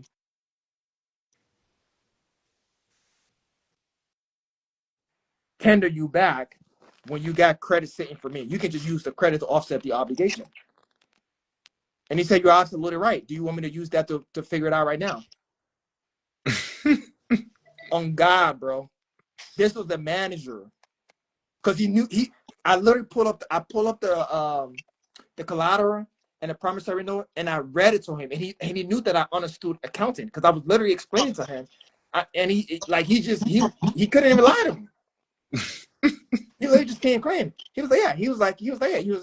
It is put in the sub account, and there's an interest charge on it. I said, so you didn't give me the actual credits up front, but you want me to pay you back with interest. I'm like, where's the consideration that you give me that I have to send? He's like, yeah, when you finish paying it back, then we'll give it back to you. I was like, do I look like an idiot to you? You didn't give me anything, but I gotta pay you back for you to pay me back what I paid you. Exactly. Man, oh my God. I So that love bro, this. he literally said that I'm gonna go. I'm gonna use the collateral to offset the obligation, and I'm not kidding. I can show you my credit report right now. On there, it literally said paid as agreed, Mm, and I didn't pay one dime out of my pocket. mm, All I did was I requested the documents from the loan and everything, and I read through it, and I called up the manager, and I put him on a recording. mm. I said, it is your obligation to act in honor. Yep. But Oh, this is what's going on is because, like I told you, bro, they don't bank on us going to read. But also, I get it because in that last paragraph that I read to you, it yeah. it said we give them £4. It said we Exactly. revocably give it to them. Yeah. So And so, and so, if and so I irrevocably, everybody shooting themselves in the foot. You know. so bro, I just told myself, I was like, here's what you can do. I was like, you can either offset this, or I can revoke your power of attorney, revoke your security interest, and then everything that you're trading in my name, I can collect the principal and all interest that you made. Pause. Bro, he was shocked. He was like, you know what? I'll just use the credit to set up the obligation. I said, yeah, and then send me the interest from the proceed that you transferred. Because you're still trading the security on the back end, but I need the face value of whatever you transferred because it's still mine. Equity sees the beneficiary as the rightful owner. It was my security that you exchanged for the face value. You didn't create it. I did. Because if you look at the Mm-hmm. bottom, your signature is not on it. It's mine. Mm-hmm. So Mm. I want to show you that And just because just to tell you, what like he I've been studying the back too. I want to show you listen, that just to see. y'all can take exactly what he just said and you can apply it to everything. You can apply this. You read your contracts and y'all can apply this. Y'all, man, I hope you guys are really like, okay, if I'm being honest, if I was to place a value on on this live, this is easily a $10,000 master course. Like Bro, I'm not. what people in this industry charge for like certain type of information on everything I love, they would like to present the subject matters to you in the way that they have been presented to you in this live. For other people to just do this, yo, you're not gonna have the bread to get Yeah, them to do it for you. and you notice everything And I'm saying. I'm showing you proof. I'm receipt showing. exactly, and then on top of that, it ain't gonna sound as clean as this. Even if they did charge you 10,000, it's still you still wouldn't get this live out of their 10,000. You pay bro, them 10,000, and you still get shitted. bro, But I'm about to show you right now. Like when I press the seat, bro. When I press the CEO, bro, yo, he was. Old boy was shaking. Old boy was shaking. I'm about to show you right now. Like Austin Cap, bro. It literally said paid in full. Look at this. I think I showed it to you earlier. Look at this. What does it say here, bro? Austin Capital Bank, right? yeah, Look at this on here. What is that? Austin Austin Capital Bank, Capital. right? Mm-hmm. What does that say right here? Paid, Close, pay, close. never late. Ooh, I didn't come out of my pocket a dime. So boy, that's that fire. the account was. I didn't come out of my pocket my hard earned for the. I literally told him to use my credit. I said, I didn't authorize you to keep my securities.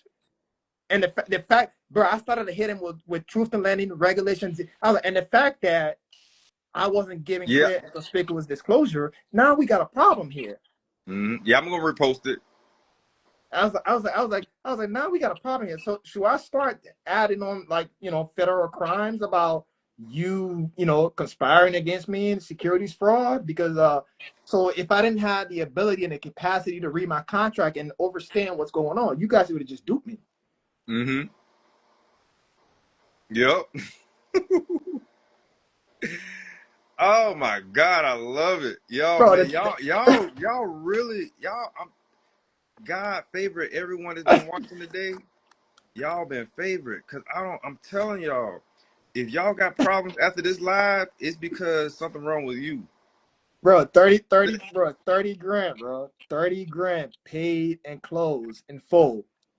And boost my credit line boosted up. Next day I was able to go back and get cards and credit. I'm telling you, bro, like we have to understand what's going on, and like you say, it's about expression. You have to be able to do the work, put in the work, study, and get the understanding. Because all I did was ask questions. That's it.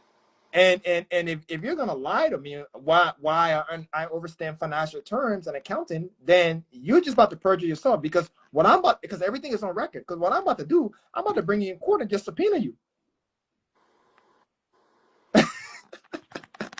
This is the Exactly. dictionary for accounting. Exactly. And So, I'm just about to subpoena you. And if you're gonna lie on a penalty of perjury, somebody's going to jail. mm-hmm. Somebody's going to jail. Oh yeah, bro. Listen here. Listen.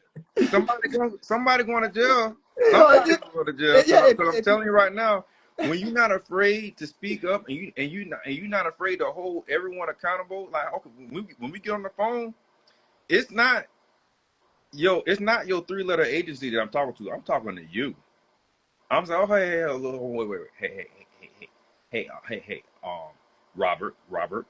Do you hear me now, buddy? You hear me? Okay. Let's cut to the chase. Let's cut to the chase. Let me tell you what's about to happen. So I just want to make sure so I can know like what kind of route, what route you trying to take. Now you do you want to get caught up in this, or do you want to handle this amicably? You let me know. that's right. So and then we'll go from there. Yep. And that and when you start speaking with that authority and that clarity, and then and they know that you know what you're talking about, you're going to get the response that you're supposed to get. Oh yeah. Oh yeah. And you're right. They can tell when you know what's going on. Mm-hmm. Because the moment I started asking him a question and speaking, like at first he wanted to try to play games. He was like, "Oh yeah, we did it." And I said, "Well, the transaction was between me and Credit Strong. Where did Austin Capital come from? And why was there an assignment done without?" And then I said, "I wasn't giving clear and conspicuous disclosure." He was like, "Yeah, it was." I was like, "Was that disclosure given before or was after?" So you gotta be smart because the disclosure was not revealed to me until after the agreement was signed. Mm-hmm.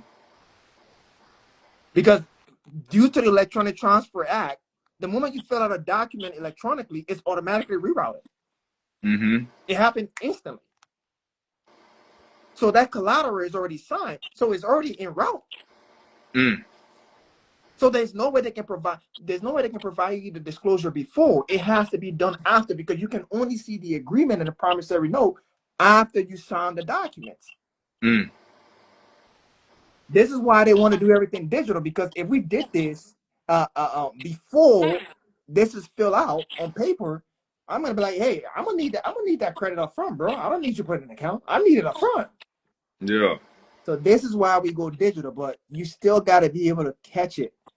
You know what I'm saying? Because they're banking on the fact that you're not known. Because the first thing I read in there, like I told you, it said it shall be, the collateral security for payment of all existing claims. So what is existing? Meaning what's available today What and existing and future, future? So and what's supposed to everything. come next week, next month. Mm-hmm. A year from now, So 2 years from unless now. unless unless somebody is lying to me, but this is very clear. Exactly. Existing and future claims. So that means next month you shouldn't be sending me a bill because the collateral assignment was supposed to be used for payment of all debt. So why are you sending me a monthly bill? Man, I love it. I love it. I love it. That's something that, like I said, I appreciate it. I appreciate, bro. Like I said, I appreciate what you're doing, and I want to share with you. So you also know, like I've been out here studying the back, Bro, no, listen. and Been out here studying, been out here mastering. yeah, bro, Nah, you because you are a master at your craft. I'm telling bro, you right now, I, you are a master at your craft. Period. Yeah, listen, guys, let me tell you something right now. I'll tell you, I've been doing law for 10 years. He is a master at what he know. I'm talking about damn near as high as you can get because you can't articulate it better. There is not a better way to articulate what he has articulated dealing with this subject matter. I'm telling you that right now. So y'all better take this for face value. You better take this and y'all better run with and it. they better go look up all their contracts, Exactly. Go read for the verbiage. Go look. And bro. so if you didn't know, at least you can piggyback off of the way that he just laid this foundation down for you. And now that if you didn't know what the assignment is, now you know what the assignment is. Now you know how to comprehend and how to dissect the collateral and Yep, assignment. And so it's yep, like I'm telling you guys, if you and take this, yep. it's golden. It's like y'all got a free masterclass. Thank And God. if they want to play you guys, just file a claim in any court, submit the promissory note and the collateral assignment as exhibit, and within your demand for a writ of discovery, and ask the judge to demand it produce the collateral account for whatever, because it said for valuable consideration received. So, Mm-hmm. Your Honor, I demand that the alleged creditor produce the collateral account with the credits in it, because if there's valuable consideration received, then I didn't see it. So what are we doing? Are we doing money laundering? Yeah. And I can bet on my mom's grave. They don't want that record in open courts. Oh no, man. Cause Not at all. you know how many people going to expose, bro. They'll be trying to say, bro. That's why when I talked to him, it was so quick. He literally told, he was like, yeah, I'm gonna use the credit to set up the account. And my wife was sitting there, and she just looked at me. Her face just lit up. She was like, You know what you're talking about? Ah! because they were, bro, like the way he said it, right, bro. This was 30 grand, and Hey, he was hey, just hey, hey, he hey, you made her a proud woman. She was like, and "That's my man." he was just like, yeah, I can use the credits in the account to set it up. And in my mind, I'm sitting here, I'm like, Dom, how many people know that they're doing this shit? No, bro, not, no, mostly I, nobody. I'm like, No one's really reading. this dude was about to give me to pay him 30 grand plus 7% interest, about 45K. He was about to give me to pay him 45K of Federal Reserve notes for my energy, when there's already credits for me and they didn't use it to offset. I'm sitting, bro. It's like it sent a chill through my spine. I'm like, how many people have not read their contract to understand? And then I went to that section at the bottom where they talk about giving them irrevocable power of attorney, and that's what stood up to me, and the light just Mm-hmm. blew up in my mind. I'm like, yo, we did give them power of attorney. That's why they keep that shit. Mm-hmm. So all you got to do is just, you can revoke it, record it on the record. Like I said, again, just bring in your documents, and then put in a writ of discovery. Tell the judge and the clerk to compel them to bring the records, because if is there a valuable consideration received, Your Honor, where's the valuable consideration? That part. Because that Yeah, account. don't worry, guys. I'm going to be reposting this live and I'm going to be tagging him. The Wait, content I'm wait, going to be wait, tagging. wait, where's the valuable consideration? Because not only that, it literally says the account. If you read the promissory note, the account is an interest-bearing account. Mm-hmm. So not only are they making you pay back with interest, but they're also monetizing and securitizing your account on the back end. Mm-hmm. So this is why, as soon as he knew what I was talking about, he was like, "Yeah, I don't want this guy to say so much more. Let me just get him quiet." So Yeah. I'll just go ahead and set up the account. And you saying I show it to you in a credit report. It said Yeah. paid in full. Yeah. So it blew my mind. I was like, and I hit him with an owner reverse. I filed a 1099-A on the account. I filed a 1099 OID. I filed a UCC, and I listed myself as the security holder and the equitable owner. And I listed all the interests, and I sent it to them. I was like, listen, the only way I'm going to release this lien, you got to pay me the exact face value of the amount. And I sent in my claim, and they're like, yeah, we received your claim. Give us some time, and we're gonna respond.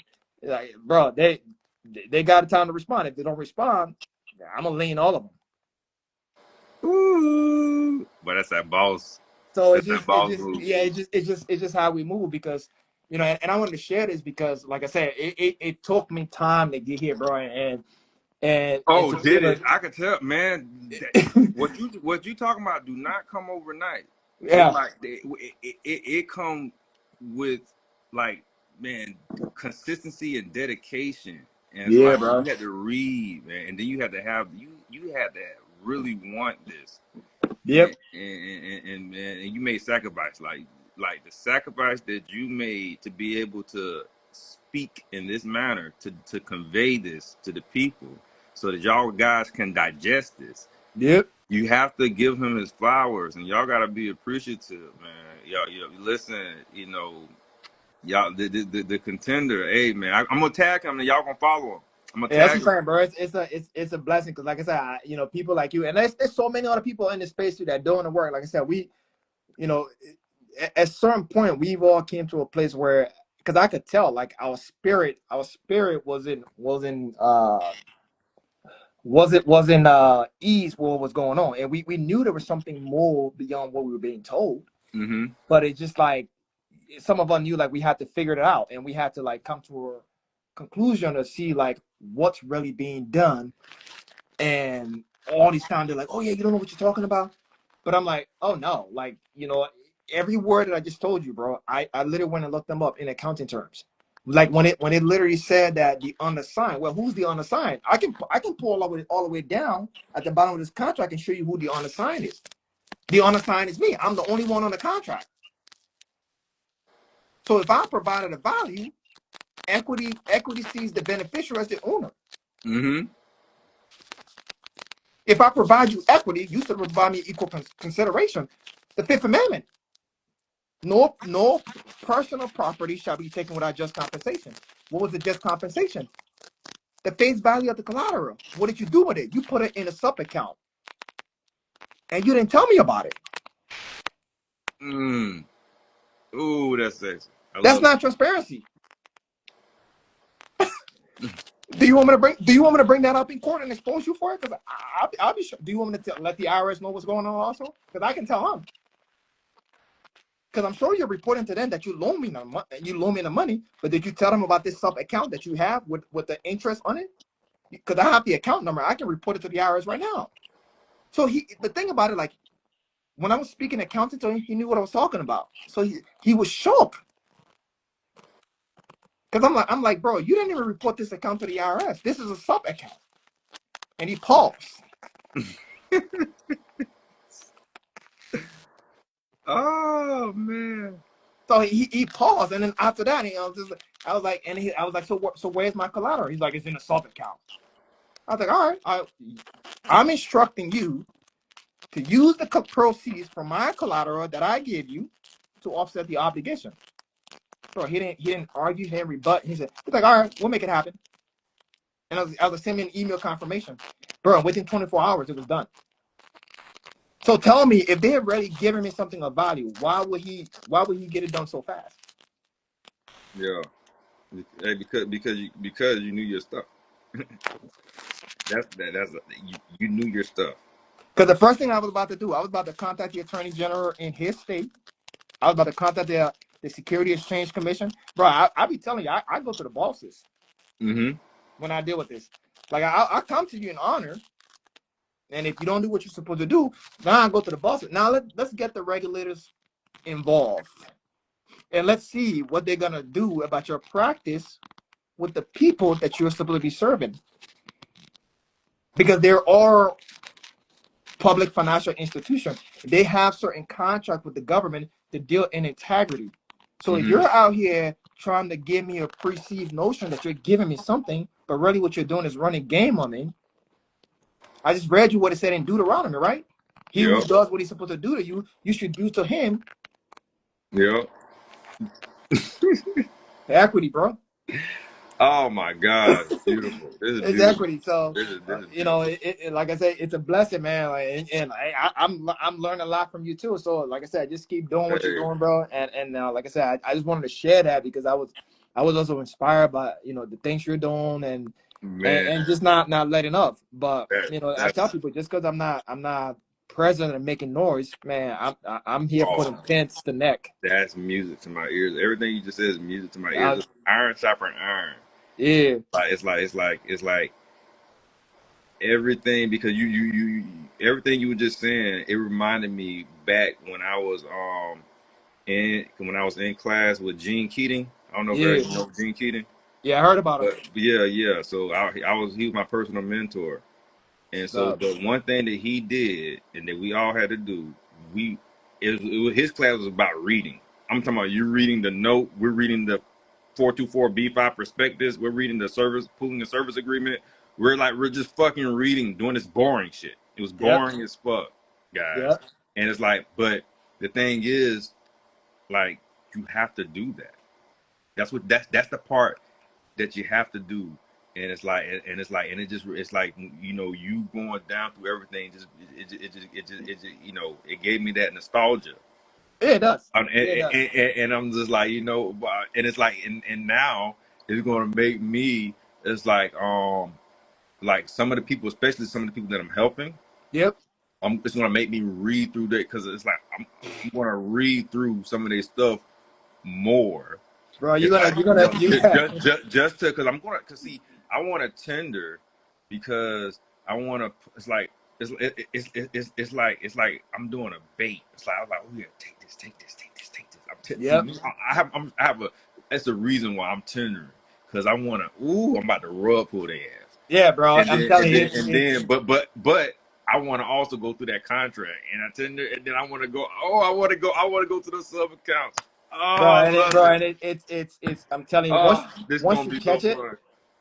once you once you catch it, your mind is gonna be blown. Cause bro, as soon as I caught it, I was sitting there, bro, like it immediately hit me, and I'm like, how many of our brothers and sisters have not came across this, like, or probably have came across it, but Didn't understand it. didn't have the conscious awareness to connect the dot Mm-hmm. and catch it.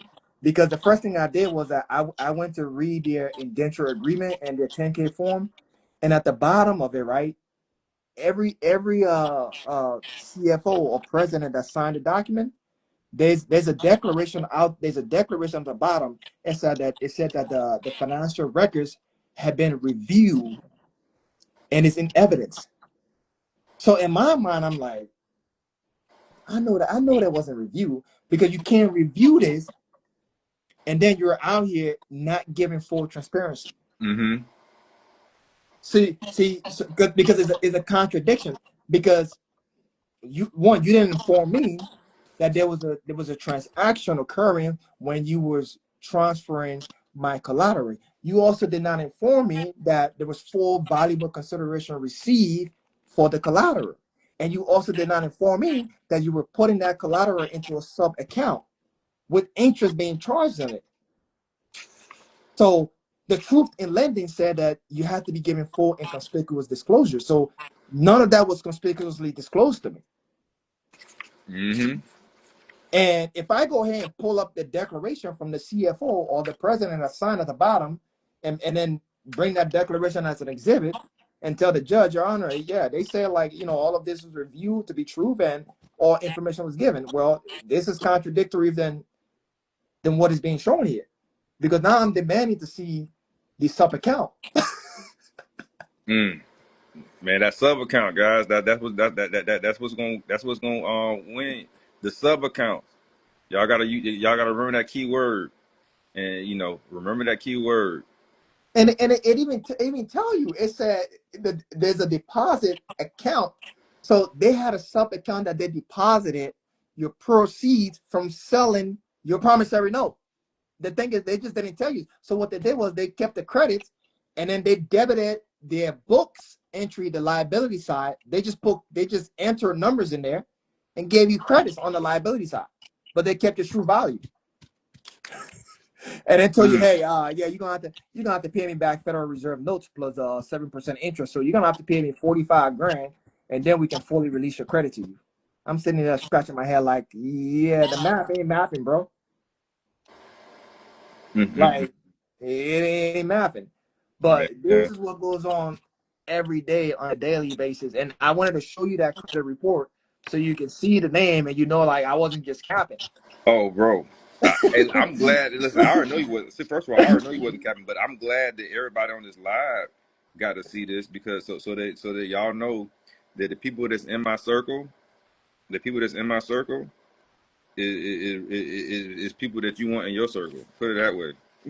Hey, everybody that's in my circle, trust me. A lot of people in my circle, some y'all probably would never see because a lot of people in my circle don't want to be seen, and they stay like exclusively in the private. Like it's like I'm probably the only one that have access to some of the people that's in my circle. Like it's some people in my circle that I'm the only one that will ever have access to them because they will not show their face to nobody. They will not give their knowledge to anyone. They will not come out of their $1 million house for anyone. Facts. But what they will do is have a sit down with me because I've given them something of value, so they value me, so they will always give me information or just bring me up to speed on something that they feel that I should know. Yep, and that's like I said, that's when you were sharing these gems. Like I said, I seen the notification, I heard what you said. I was like, yeah, bro, I gotta. Because you don't even come out in the public. I don't be coming out like that, y'all bro. guys, he do not come out I don't be in the public. bro. I just be staying solo now, and I was like, I gotta drop on it and let the bro know what's going on. And I even did this with a couple of presentment that the IRS sent me. Like I'm gonna send you the receipt, bro. They sent me a notice one day. They're like, yeah, you owe us $5,000 in taxes. I literally sent them back a notice, and then I got a second notice saying, yeah, we owe you 42 grand in return. I'm like, okay, send me my credits then. I went from owing them to them owing me a refund. Man, I love it. It's just a matter of how, because I told you, you guys can Google this right now. It's called the right of discussion. The right of discussion says that the creditor's right to demand restitution first before they can ask for payment. So you already owe me first. And it's the same for the banks and the financial institution. I tender you something of value, just like I just explained. And I'm hoping our brothers and sisters catch that. They took my collateral assignment, okay? They sold it for face value. They never returned the true value to me. So how can you demand payment from me when you haven't paid me first? The right of discussion. Yeah, I love it. So you can't demand payment from me when you haven't paid me my true value. Tender me my true value first, and then we can inspect the record to see if you give me equal consideration before I have to tender you back consideration. Because if you didn't give me any valuable consideration, then the scale, like you said, the scale is not balanced. Exactly. Hey man, y'all could use this live and take care of a lot of y'all problems. I'm telling y'all that right now. I know there's enough on this live to help a lot of people with like y'all wouldn't even need a goddamn consultation. You would just have to look at this live and rewind it, go back and write that down. You could literally look at this live and take care of a lot of y'all problems. And so if you come here and you still need problems, then make sure you have some bread. They just got because you got all the answers. Like it's so many answers. It's so many answers in this live that all you got to do is just take the time and sit down, and then you have to have the courage to pick up the phone. That's it. The courage to pick up the phone. To call who you need to call, and to get and to do what and to say what you need to say, and to make the demands you need to make, and give a motherfucker 24 hours and let them know. Say, listen, hey, look, we need to keep this short. Yep. Say this is what you're gonna do, and if you don't do it within 24 hours, this is what I'm gonna do because I'm not motherfucking playing with you. That's right. And there you go. That's right. Because the thing about it is also when people are making claims, they're not making claims tagging the right authority figures. The reason why I like to do it the way that I do it, and I tell people that, um, I like to get the regulators involved, because if I decide to step into their courts, guess what you think I'm gonna do? I'm subpoenaing everybody. I'm saying Mm-hmm. when I step in there, everybody I had an interaction with or conversation Subpoena with, and testimony on what? I'm subpoenaing On the penalty everybody. of perjury. Everybody, and you finna come in a court, and you about to swear in on a penalty of perjury, and you about to give testimony of the truth. So Mm-hmm. unless you want to deal with me in front of a grand jury, you better act right. And this is not just me saying it, bro. This is the law. Mm. This is the law. You have to now come give account, lawful account before a jury. And when you go to make your claims and cases, bro, always demand to have a jury present. Because the jury of your peers are going to hear testimony, and they're going to reason, they're going to see documentation and affidavits, and they're going to listen to what you're saying. And your goal is not even to address your goal is to address the jury. That's it. And Listen. once you connect the dots for them, game over. Because I'm literally saying that I gave you valuable consideration, and there was an exchange. Am I not a party to the transaction? So how can there be stuff that's hidden from me? That doesn't constitute transparency. If I went into, if you and I went into business together, and we got a certain pending account as business partner, and I'm telling you, yeah, I'm gonna spend this much money, bro, but I'm not gonna tell you. You're gonna look at me like, bro, what's wrong with you? Same thing that's going on over here. There is a transaction going on, but you're being hidden from it. Listen, and the beautiful thing about this live, see, I'm using this live also as evidence. This live will be used as evidence to support everything that I'm doing, because I know they watch, like, Oh God, yeah, they all up on my profile. I mean, bro. I got lawsuits against, I got judges in court, I got all kind of stuff going on, and so it's like, and so I love it, because like when they come to my profile, the only thing this live is going to do is put them in a corner. This Yeah, because, live is yeah, so truthful. This what we saying. We're so truthful. We're so factual. It's so clear that this live is an indictment. This live can be used as an indictment against all of them. bro. I'm I'm telling you, telling you. these are literally exhibits. That their own documents are exhibits. If you read their own laws are exhibits. Like, for example, it said no. If you read the Fifth Amendment, it literally tells you no one should be held for any capital crime except presented of a grand jury. So when the state and the prosecutor charge somebody by way of information instead of by way of grand jury indictment, you just violated the Constitution. The Sixth Amendment, Clause 2. The laws, the Constitution and the laws of the United States made thereof is the supreme law of the land. So whatever statute that they create that is repugnant to what the Constitution states is a violation.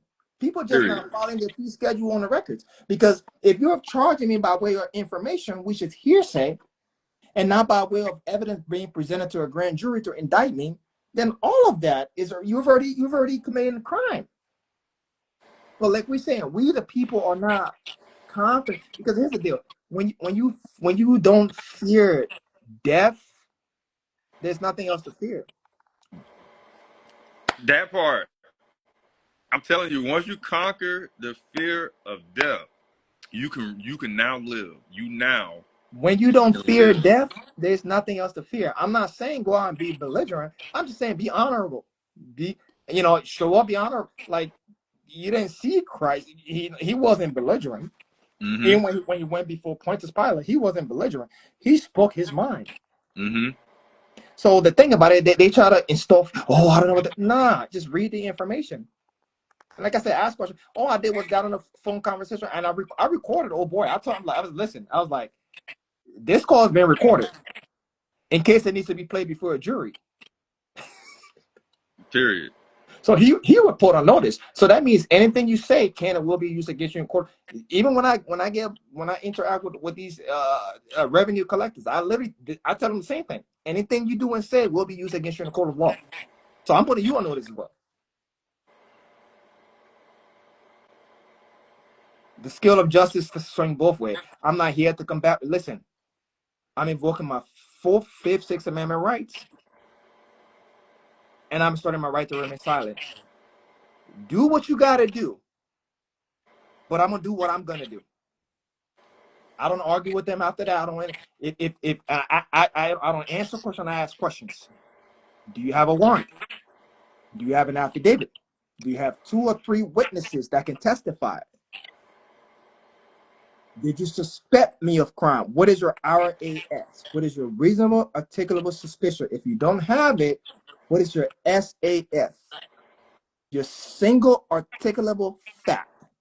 The moment you start to speak their language, they're like, yeah, I don't think I want to F with this guy. Mm-hmm. Because then I start to put them on notice.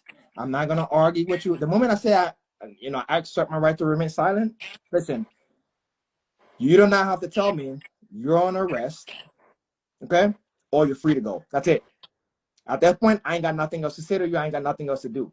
And the Supreme Court already ruled for a normal stop or whatever interaction, you got 20 minutes. After 20 minutes, my fee schedule's already on the record. After 20 minutes, I'm charging you $5K for every minute of my time. The Attorney General has my notice. The police chief has my notice. Everybody has my notice. The Supreme Court already ruled that for a normal stop, you have 20 minutes to conduct it. Mm-hmm. You can't extend the stop beyond that, anything after that. None. Yep. So I'm not going to argue with you, give you reasonable. No, I don't have to help you with your investigation. Do what you got to do. You want to violate my rights? Go ahead. I pray your bond can withstand my claim.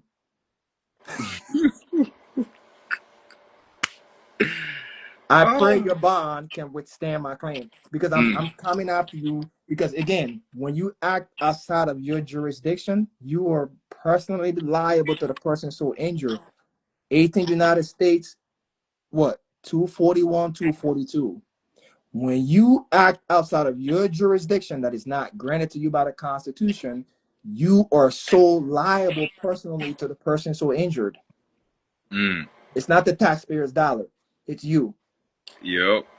And we gotta understand that to start coming after them personally, not through the corporation. This live is so fire, guys. Because without jurisdiction, you don't have discretion. If I'm not belligerent, if I'm not hurting my brothers or sisters within society, if I'm not doing anything wrong within the parameters, that doesn't give you authority over me. Mm-hmm. Do you have an RAS? No. Do you have an SAF? No. Then this stop. You only got 20 minutes. I don't need to have a conversation with you. We're not buddies. I need to go about my day. You need to go about your day. Now you got 20 minutes. After 20 minutes, I'm clocking you. Period. That's it. And it's not, I'm dead. No, I ain't got time for that. I ain't got time for that energy. You do what you got to do, and I'm going to do what I got to do. Period. The goal at the end of the day is to make it home, and I will see you in front of the jury. Period. That's it. I love law and everything, but law the right way. Yep. And if you're going to presume that hey, do what you got to do. That's the energy I have. I always tell them straight up. Okay, I'm not consenting to anything, and anything that you do outside of my constitutional right will be held against you in a court of law. And from this point on, I'm asserting my Fourth, Fifth, and Sixth Amendment rights. This is why I'm telling you, bro. Again, you have to bait them on this. This is chess, not checkers. Do you have a valid warrant? No. Do you have 2 or 3 witnesses to testify against me that a crime has been committed? No. Right there, I have just invoked the Fifth and the Sixth Amendment and the 14th Amendment right. Because in order for there to be a crime, there has to be a victim. There has to be someone making an alleged claim. So you just told me that you don't have 2 or 3 witnesses to testify that there's a crime. So I'm already setting you up so you can hang yourself in front of a jury. Because the question is going to be, how did you gain probable cause when you didn't have no jurisdiction? But when you start going, bah, bah, bah, bah, bah, bah, Now you're giving them probable cause. Mm-hmm. Chess, not checkers. Yep. Oh, yeah, y'all, listen, man. Y'all better listen. Chess, Y'all, not y'all, y'all, checkers. y'all, y'all, y'all are getting a master class right now, in which, and he, it's like he's helping you all learn how to process and how to deliver and convey everything you need to convey to the opposing forces whenever they come to test you. And so like study this, and then just and have the faith and the courage to be assertive, to know that you're standing on your God-given authority. Like Yeah, I'm I'm here. telling y'all, like I'm so thankful that you jumped. Listen, hey man, this right here, this live is the hottest live I done this year. Nah, it's a blessing, bro. I Hmm. appreciate this. I appreciate you sharing the gems as well. You know, and like I say, you know, I'll definitely hit you up. We'll chop some things off online because, like I said, there's some things that also can't be said here right now. Yeah, yeah, yeah. It just because, like, you know, And I'm a hey, some of the people may not be ready for it. They might try to take it and run with it and just like crash and burn. yeah. No, Like I I'm gonna just call you, bro. We're gonna talk. We're gonna be wrapping up on the phone soon, bro. yeah, I like I like got a few things I need to do, but I'm gonna give you a call, bro. like But I just show you, bro. Like it's all on the records, all in the accounting. Once you go take a look at it and you start to like read what they're saying to you, and you connect the dots, you be like, and then you start calling them out on it. They have bro, like they just it's like just reading over that little your promissory note with you just now. It's like for my mind that that moves instantaneously. Oh I my gosh! I I was knew like, you caught that. That's why I wanted to show you that. I know you caught that. I was like, you know what? I know you I caught said that. I'm going to dissect multiple cases that I got because it'd be so it's like when you deal with so many people, right? And then it's like for me, I had to it's like I had to dive into the blockchain. Yeah, You know, I so know. when you do that, I have to I have to walk away. I can't be digesting everything. It's like so I'm completely submerged Yep. into something, and then it's like come out, and then it's like it only take me 5 minutes to remember stuff, but it's like but when you went but see when I'm learning, like when I'm learning, I actually temporarily forget other things. Meaning I put it somewhere compartmentalized Yeah. in my brain where it'll take me a minute to like remember everything I need, and then as soon as I start remembering, then everything just come back to me. But Right. I have to put things to the side when I'm focused on stuff, and so it's like you just woke up the other part of me that I haven't touched in a little bit, and Yep. now I'm a little excited to go. All like, oh, y'all just don't know That's all. That's what all. I was I'm like, about to do. I gotta show this to you. And then I was like, let me Oh, show him what's on the collateral assignment. And then I was like, let me pull up the credit so you can actually see also that it was paid off. Because, bro, I didn't have to send them nothing. I literally, I'm telling you, I got the whole thing on recording. I mhm. literally, I recorded the manager, or the for the bank. I first question I asked him, I said, "Do you have my account in front of you?" He said, "Yeah." I said, "Can you pull up my agreements?" Bro, I read through the entire agreements with him verbatim, and I broke it down for him. And this dude, like, at some point, this guy started to stutter. Like, this is the manager, bro. He started to stutter on the phone when I was having a conversation with him. Mm. Yeah, yeah. Listen, this live is gonna be a free live. I'm just gonna repost the live. It ain't like so y'all. You know, people talking about some pay for Zoom or something. It's a free live, guys. It's going. The repost is gonna be free. It's like you know, listen. I want y'all to share this. The world needs to see this, to hear this live. But this is a free live. I'm definitely gonna download the live myself just to make sure I have a hard copy of this, cause it's like, shoot, this live right here is heavy. This is a heavy live. I mean, this what's in here is what people want. I'm like, you can't get it better than what y'all done got it in this live, you know. So go over this live, guys. Go over this live. Um, That's it. And and that's what I tell y'all. Y'all better, y'all listen. Alhamdulillah, thank you. Say hallelujah. I'm very, very, very, very, very, very thankful, thankful, for your presence on this live, because it just sharpened everything in me, and likewise, bro. and it's like, and I know that it's like it just fine tuned me. It's fine tuning me, and it's sparking everything, and it's like my homie literally, 2 days ago, he just like, hey man, said something telling me that you're gonna need this buck. So I want, it's for accounting and double entry booking, and then it's just like, and then 2 days later, you know, we're talking about the collateral assignment, and then just everything that's in line with certain things that's been happening over the last 48 hours in my life, where I be knowing, I say, you know, okay, I see. Yeah, bro. It's Yeah. like I said, it's truly eye opening when you start to apply yourself and you see certain things. Because even I was shocked when I caught on to it. Like I went back and I reread it. I'm like, wait, hold up, and I'm like, it's right there the whole time. This is why folks need to study it and read it and then really be able to digest it, because they'll also use that last statement that I read about you giving them irrevocable power of attorney. They will try to use that as a presumption.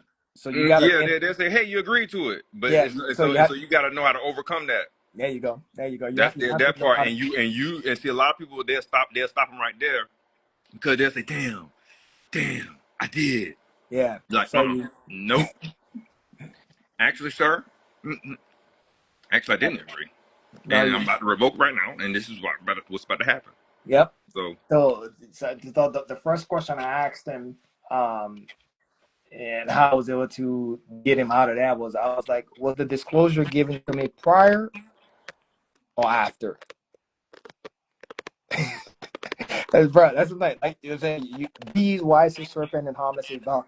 You want to always get them on a record, because you got to understand something. When somebody is operating in fraud, every other discussion or word is fraud. yeah, everything. So you just got to be conscious enough to catch them into the web of it. Mm-hmm. Because the first thing he's gonna say, well, yeah, it was given prior. Well, how was it given prior when I didn't review the document until after the application was submitted? So it can be given prior. It was given after. But the truth to lending say you must give that disclosure prior, Mm-hmm. not after. So So you yeah, got you, so y'all know what that means, guys. What that means is everybody go online and apply for a card of credit. I'm just playing. And then y'all get approved, and then say, hey, uh, wait, what's this? so like I said, No, I'm just saying. you But I'm just just, got to know where you just got to I'm know just, what you're talking about. And then yeah. if you read the lingua, it says the undersigned. So that's also one thing I caught on. And when I read the bottom of the agreement, the only person that endorsed that was me. Yeah. And I didn't endorse it. They actually put my autograph in there. Yeah. So I can also, because I already have my autograph on the record, I can also come into court and rebut that and call them out for it. Mm-hmm. Because in order for me to agree to that, you have to be giving me full disclosure prior, not after. Mm-hmm. So because the fact that it was electronically endorsed, that also tells me that you're not the unassigned. I'm the unassigned. So if I'm the unassigned who's assigning this collateral, that means the exchange, because it say at the top for valuable consideration. So the exchange for valuable consideration should be coming directly to who? The unassigned, Mm-hmm. not you. Yep. And like you said, that's just how equity looks at it, because equity looks at the exchange, fair exchange. So Yep. if I'm the undersigned and I exchange something for consideration, well, where's my consideration? Yep.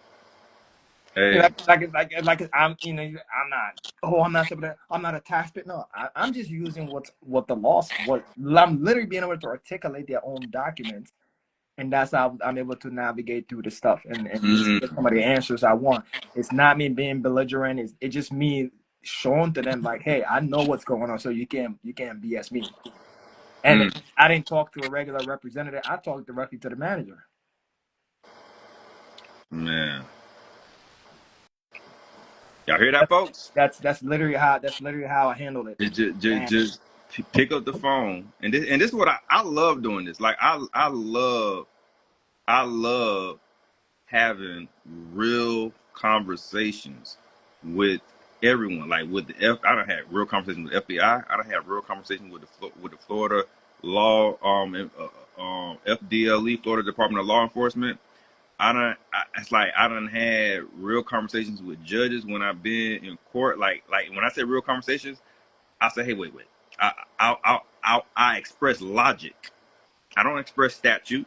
I don't even talk about a maximum equity. I say, wait. So let me paint this picture because let's get this clear. So you're saying, you know, like for instance, in the bankruptcy case a long time ago, when I first learned of bankruptcy, at first, challenging stuff, they were just they were the knowledge that I had then was limited, but this was the knowledge that I had, and it was concerning. The judge was like, it was about me receiving a loan from a creditor. So it's like I went to a car lot. They said, "Oh, we got your financer." Then they went and sent money. I signed whatever, got the truck, whatever, right? And so later ended up in bankruptcy court because we had at that time it was went through a layoff or whatever, and so what I did know is that there was no evidence of the bank actually loaning me any credit where it's going through my account and I'm re-channeling it back to the people that they say I'm buying this truck from. And so the argument that I had that was sufficient was they was like they came in there and they said, Your Honor, the attorney that's representing the CGI Financial, they was like, well, right here it shows where he signed this, and then we sent them 14,000 or whatever they sent them, and then he drove off with the truck, and so he owes us because he has the truck. So then the judge said, he said, so, did you, he said, okay, have they, he said, I'm looking at the paperwork here, and it does indeed show that CGI Financial transferred this credit, whatever the credit was, transferred this amount to this account. He said, and then they gave you the keys to this truck. He said, do you still have the truck? I said, yes. He said, have they tried to take the truck? I said, no. He said, okay. So if he said, so if they sent the credit to their account and you have the truck and they haven't tried to take the truck, he said, can you explain to me why you shouldn't pay them back? I say, I hear. I say, okay. I said, I see. I said, let me tell you what I hear. This is exactly how I responded to the judge. Because for one, he was litigating for the for the attorneys, which I already knew that, but which he can't do. But I said, let me tell you what I hear. I said, let's say, let's say, for instance, I said we in Jacksonville, Florida. I said, so let's say I go downtown Jacksonville, Florida, right? And say, let's say I start selling goods and services, and I start selling things. I say, but in the process of doing so, whatever, I was committing fraud and wasn't following like the commercial code, the uniform commercial code. I say I say when they land, this is subject to the uniform commercial code. I say there is no evidence that there was ever any money. Because when you say you lend me money, if you giving me something, I should have evidence in my account somewhere where I received it and then I dispersed it. I say so. I say so. So I say so. Regardless of what you're saying, I'm saying there's still rules, and if they don't follow the rules, that's fraud. I say so. are you? I said, Judge. I said, so if I was caught doing fraud, I would go to jail. I said, so are you telling me why not let them get away with fraud? Is that what you're telling me, Your Honor? On everything I love, the judge put his head down. He looked at the attorney, and then he said, all right, I'm going to grant him his evidentiary hearing. He granted me my evidentiary hearing because that's what it was for. But it's like, it's the simple logic, because it's like they'll try to trap you. Of course. Because the average person going to think, well, yeah, I guess I did get the truck, I guess. Man, fuck all that. Mm-mm. Where you gave me the money at? Show me, because I'm the crazy person that's gonna say, show me where you gave me the money. I'm sorry. Don't hate the player, hate the game, sir. Do not hate the player, hate the game. Yep. Show me where you gave me the money. Yep. That's all. I mean, unless you want me to let them get away with fraud, Your Honor, because this is a court of record. So just let me know if you want me to let them get away with fraud, and we can let them get away with fraud. Yep. Or he just didn't say. Oh, that's and he didn't say that. He didn't say. No one said an objection. No one said anything. It was pure logic, and they know that I was telling the truth. Or just say, Your Honor, I stand ready to fully return the automobile in exchange for my collateral. That part, see that part right there. At that time, I did Bro, not know that part. That was like I if was you hit 20. them, if you That was hit them like with 8. that, Yeah, that was the 2000. And that case, I had that case in 2000. That was like 2017. Your Honor, When I had that case. I stand ready to return the automobile in exchange for my property, the collateral that was presented during the transaction. Yep. They can't present it because it's already gone, and they already got the money, and they've already securitized it. Mm. So are you gonna give me $100 million, or are you gonna give me a $40,000 truck? Which one you want? Mm. It's chess, bro. It's chess, bro. Because equity demands equal exchange. I give you something, you give me something. Yep. You want the truck back? I want my note back. That part, and they can't do that. Can't give it back to you. They So can't. once you understand and you catch on to it, and you just say, because over there I'm not saying, oh, I'm not being belligerent. I stand willing and ready to return the automobile if they can present back my property. And you and I both know it ain't no financial institution that's gonna give you back your collateral. They already took it. They already took it. So they're already like, took it, and they already hula hooping it. they're gonna be scratching their head like, yeah, I think we're gonna make a couple of million stuff for this. We'll just let them keep the truck. Mm-hmm. That part.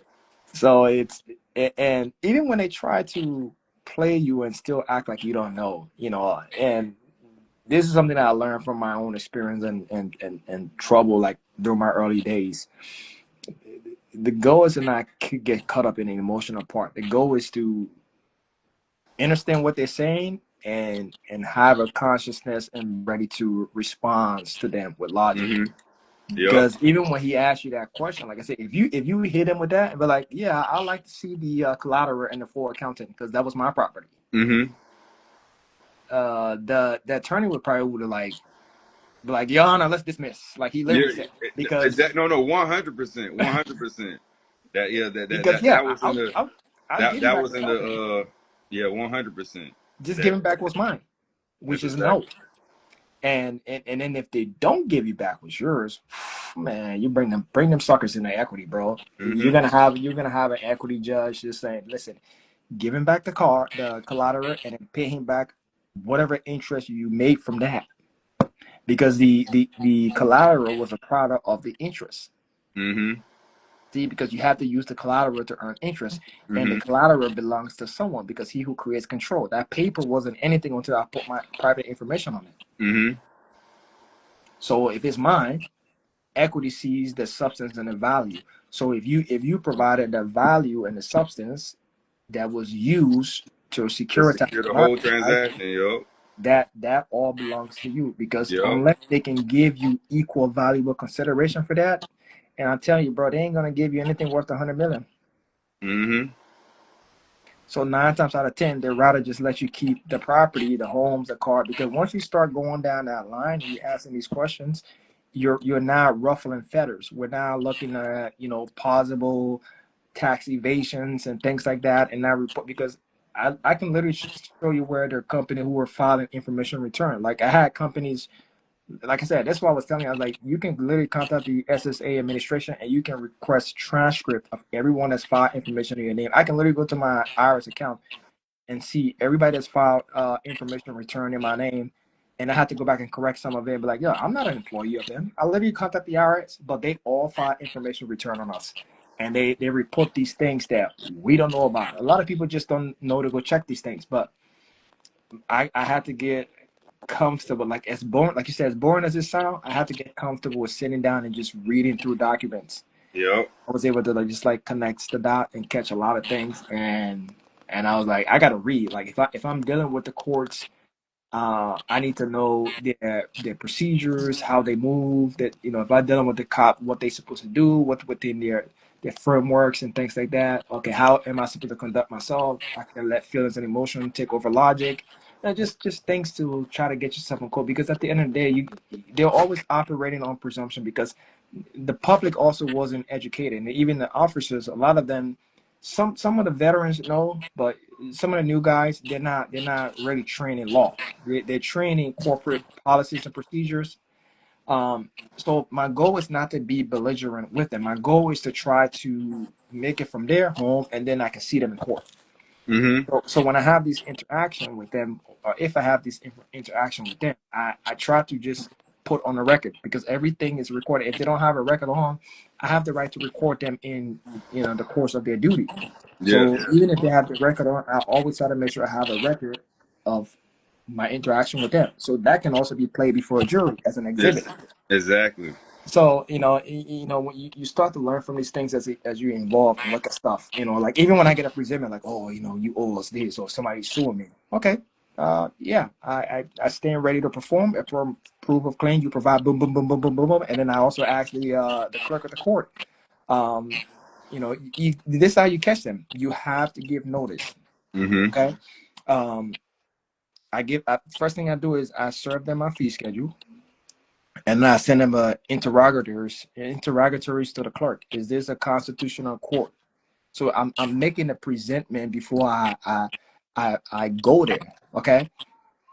This notice is not to submit to any jurisdiction, but it is to have these questions answered to afford me the correct information to form a proper response. Federal Rules of Civil Procedure Rule 6. You can read that because if you don't have certain elements, we can talk about the elements of who has the right to sue and be sued. Well, if an attorney is bringing a claim on behalf of a corporation, well, who gives authority on behalf of the corporation? The board of directors. So I need a proof of authority from the board of directors giving you authority to bring forth this suit, because only the board of directors can give authority. Mm-hmm. Got to catch it, bro.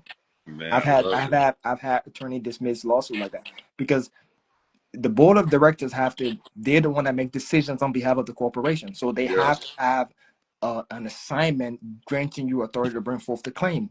If not, you Yeah. can't bring forth the claim because your accusation, if you read the summons, it's always said allege. Mm-hmm. So if it's not sworn on a penalty of perjury, it's not valid. That's a violation of due process, Yeah. bro. You got to catch them on Man, the I small love things, it. and then you have to also ask the clerk of the court. I'm invoking my fourth, fifth, and sixth amendment rights, not waiving none. Will this court afford me the ability to face my accuser pursuant to the Sixth Amendment of the Constitution? And these are questions you have to ask the clerk of the court and demand that she respond to you within a timely manner so you can form a proper response to the summons. And if they can't respond to that, you already beat the case right there. Before you you beat the case right off your questions. Yep. Because if the Constitution said you're afforded ABC, they can't bring you into arbitrary jurisdiction. You Mm-hmm. come into arbitrary jurisdiction from your paperwork, but you got to catch it before you even get in there. So you ask these questions on the records and say, this is a form of notice. And if these constitutional rights are violated, here are the fee schedule. You serve it on them. And if I make this appearance, I'm only going to be making this appearance on a threat, duress, and coercion. You've already put that on the record. So when you appealed it, you got them. Because to be denied constitutional right, it's not left to the discretion of any government body or public servants. They must follow the Constitution. It's not a discretion. So you can't bring me into an arbitrary jurisdiction and then I'll have the right to face my accuser.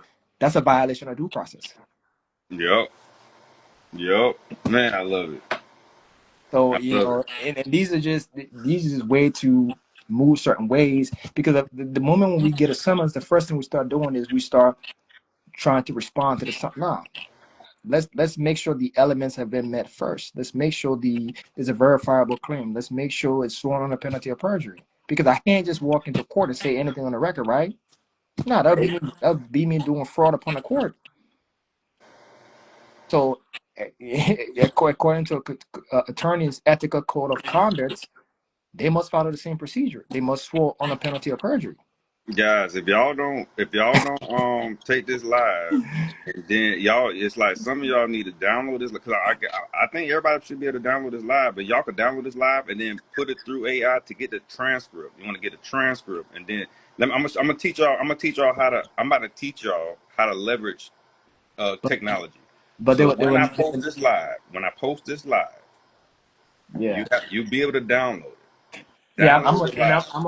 I'm gonna drop something before I get off of here. But Yeah. and then the clerk is the one that does all the entries on the dockets and the minutes and different things, right? Before it goes in the court. So when you give in notice, you have to notice the clerk as well. It's good to file things on a record, but you have to CC and attention the clerk. And make sure you ask these questions, because remember, these are records they're putting in, and these are also accounting records. But you want to make sure that the elements have been met, and you have the right at any time to challenge jurisdiction. And challenging jurisdiction doesn't just deal with you coming and be like, oh yeah, I'm challenging the name. I'm not the name. No, challenging jurisdiction is also a form of asking the questions I just told you to ask. The question that I just asked is, are you going to be afforded full constitutional due process? And they must answer that, because the Constitution didn't leave that at their discretion. If I'm not provided the right to face my accuser, you just violated my Sixth Amendment rights. That's an automatic reason for an appeal, because now I already have the record filed with you and it's on the docket and you didn't produce it. So now I also have the right to open a judicial review in that, because I gave you notice before coming to your place of business, and I'm only here on a threat, duress, and coercion. So I'm here arbitrarily against my will. Yep. So if you caught that, you automatically know the DA, everybody is in trouble. 100%. Because unless you have jurisdiction and you have obtained jurisdiction by fulfilling all of the elements, we can't proceed. Yep. We can't, because how are you going to proceed when you're not following constitutional provisions? That means you're operating unlawfully. And if the Constitution is the supreme law of the land, everybody that's involved is getting that federal lawsuit. That part. Because you just deny me due process, and the moment there's any ounce of due process violation, it's an automatic dismissal on merit. Yep. Automatic. But you have to set yourself up with the paperwork, with the record before you go in, because once you go in and you try to have these conversations, they're gonna try to ignore you. But once you got a record, yeah, those become exhibits. And trust me, man, they can't play you, because now it makes the people personally liable to you for any damages they cause you. And that's the difference between acting in your official capacity and acting outside of your official capacity. Because within your official capacity, you have a public obligation to the public. And if you don't perform that public obligation and you act outside of that, see, the law doesn't protect you. So now you're responsible to me personally. Yep. Because I already put you on notice. I have the right to have these constitutional protection, and you have the right to make sure that these are protected. It's a trust relationship. So Mm-hmm. even if I receive I don't care if it's a traffic ticket, I'm responding, asking these questions, Yeah. and you have to provide them to me, the nature of the cause. Would there be a victim from in the face, or would there be is this Article 3 courts? The reason why you're asking these questions is because you're establishing the records, and you have to make it known to them that you're only making a visit on a threat, duress, and coercion, absent of them providing you an answer. Why? Because we're literally in a military occupation. You're making that the visit because of fear of your life. So that's arbitrary against your will. You're not willingly just going in there. So Yeah. you're establishing that on the record first. Yeah. So then anything after that is completely void, Yeah. because they have to put on. Well, when you appeal it to the higher courts, where he sent in a notice. How come you didn't address the notice? Even if I go in there, I'm asking questions. Is it this court's decision, or is it the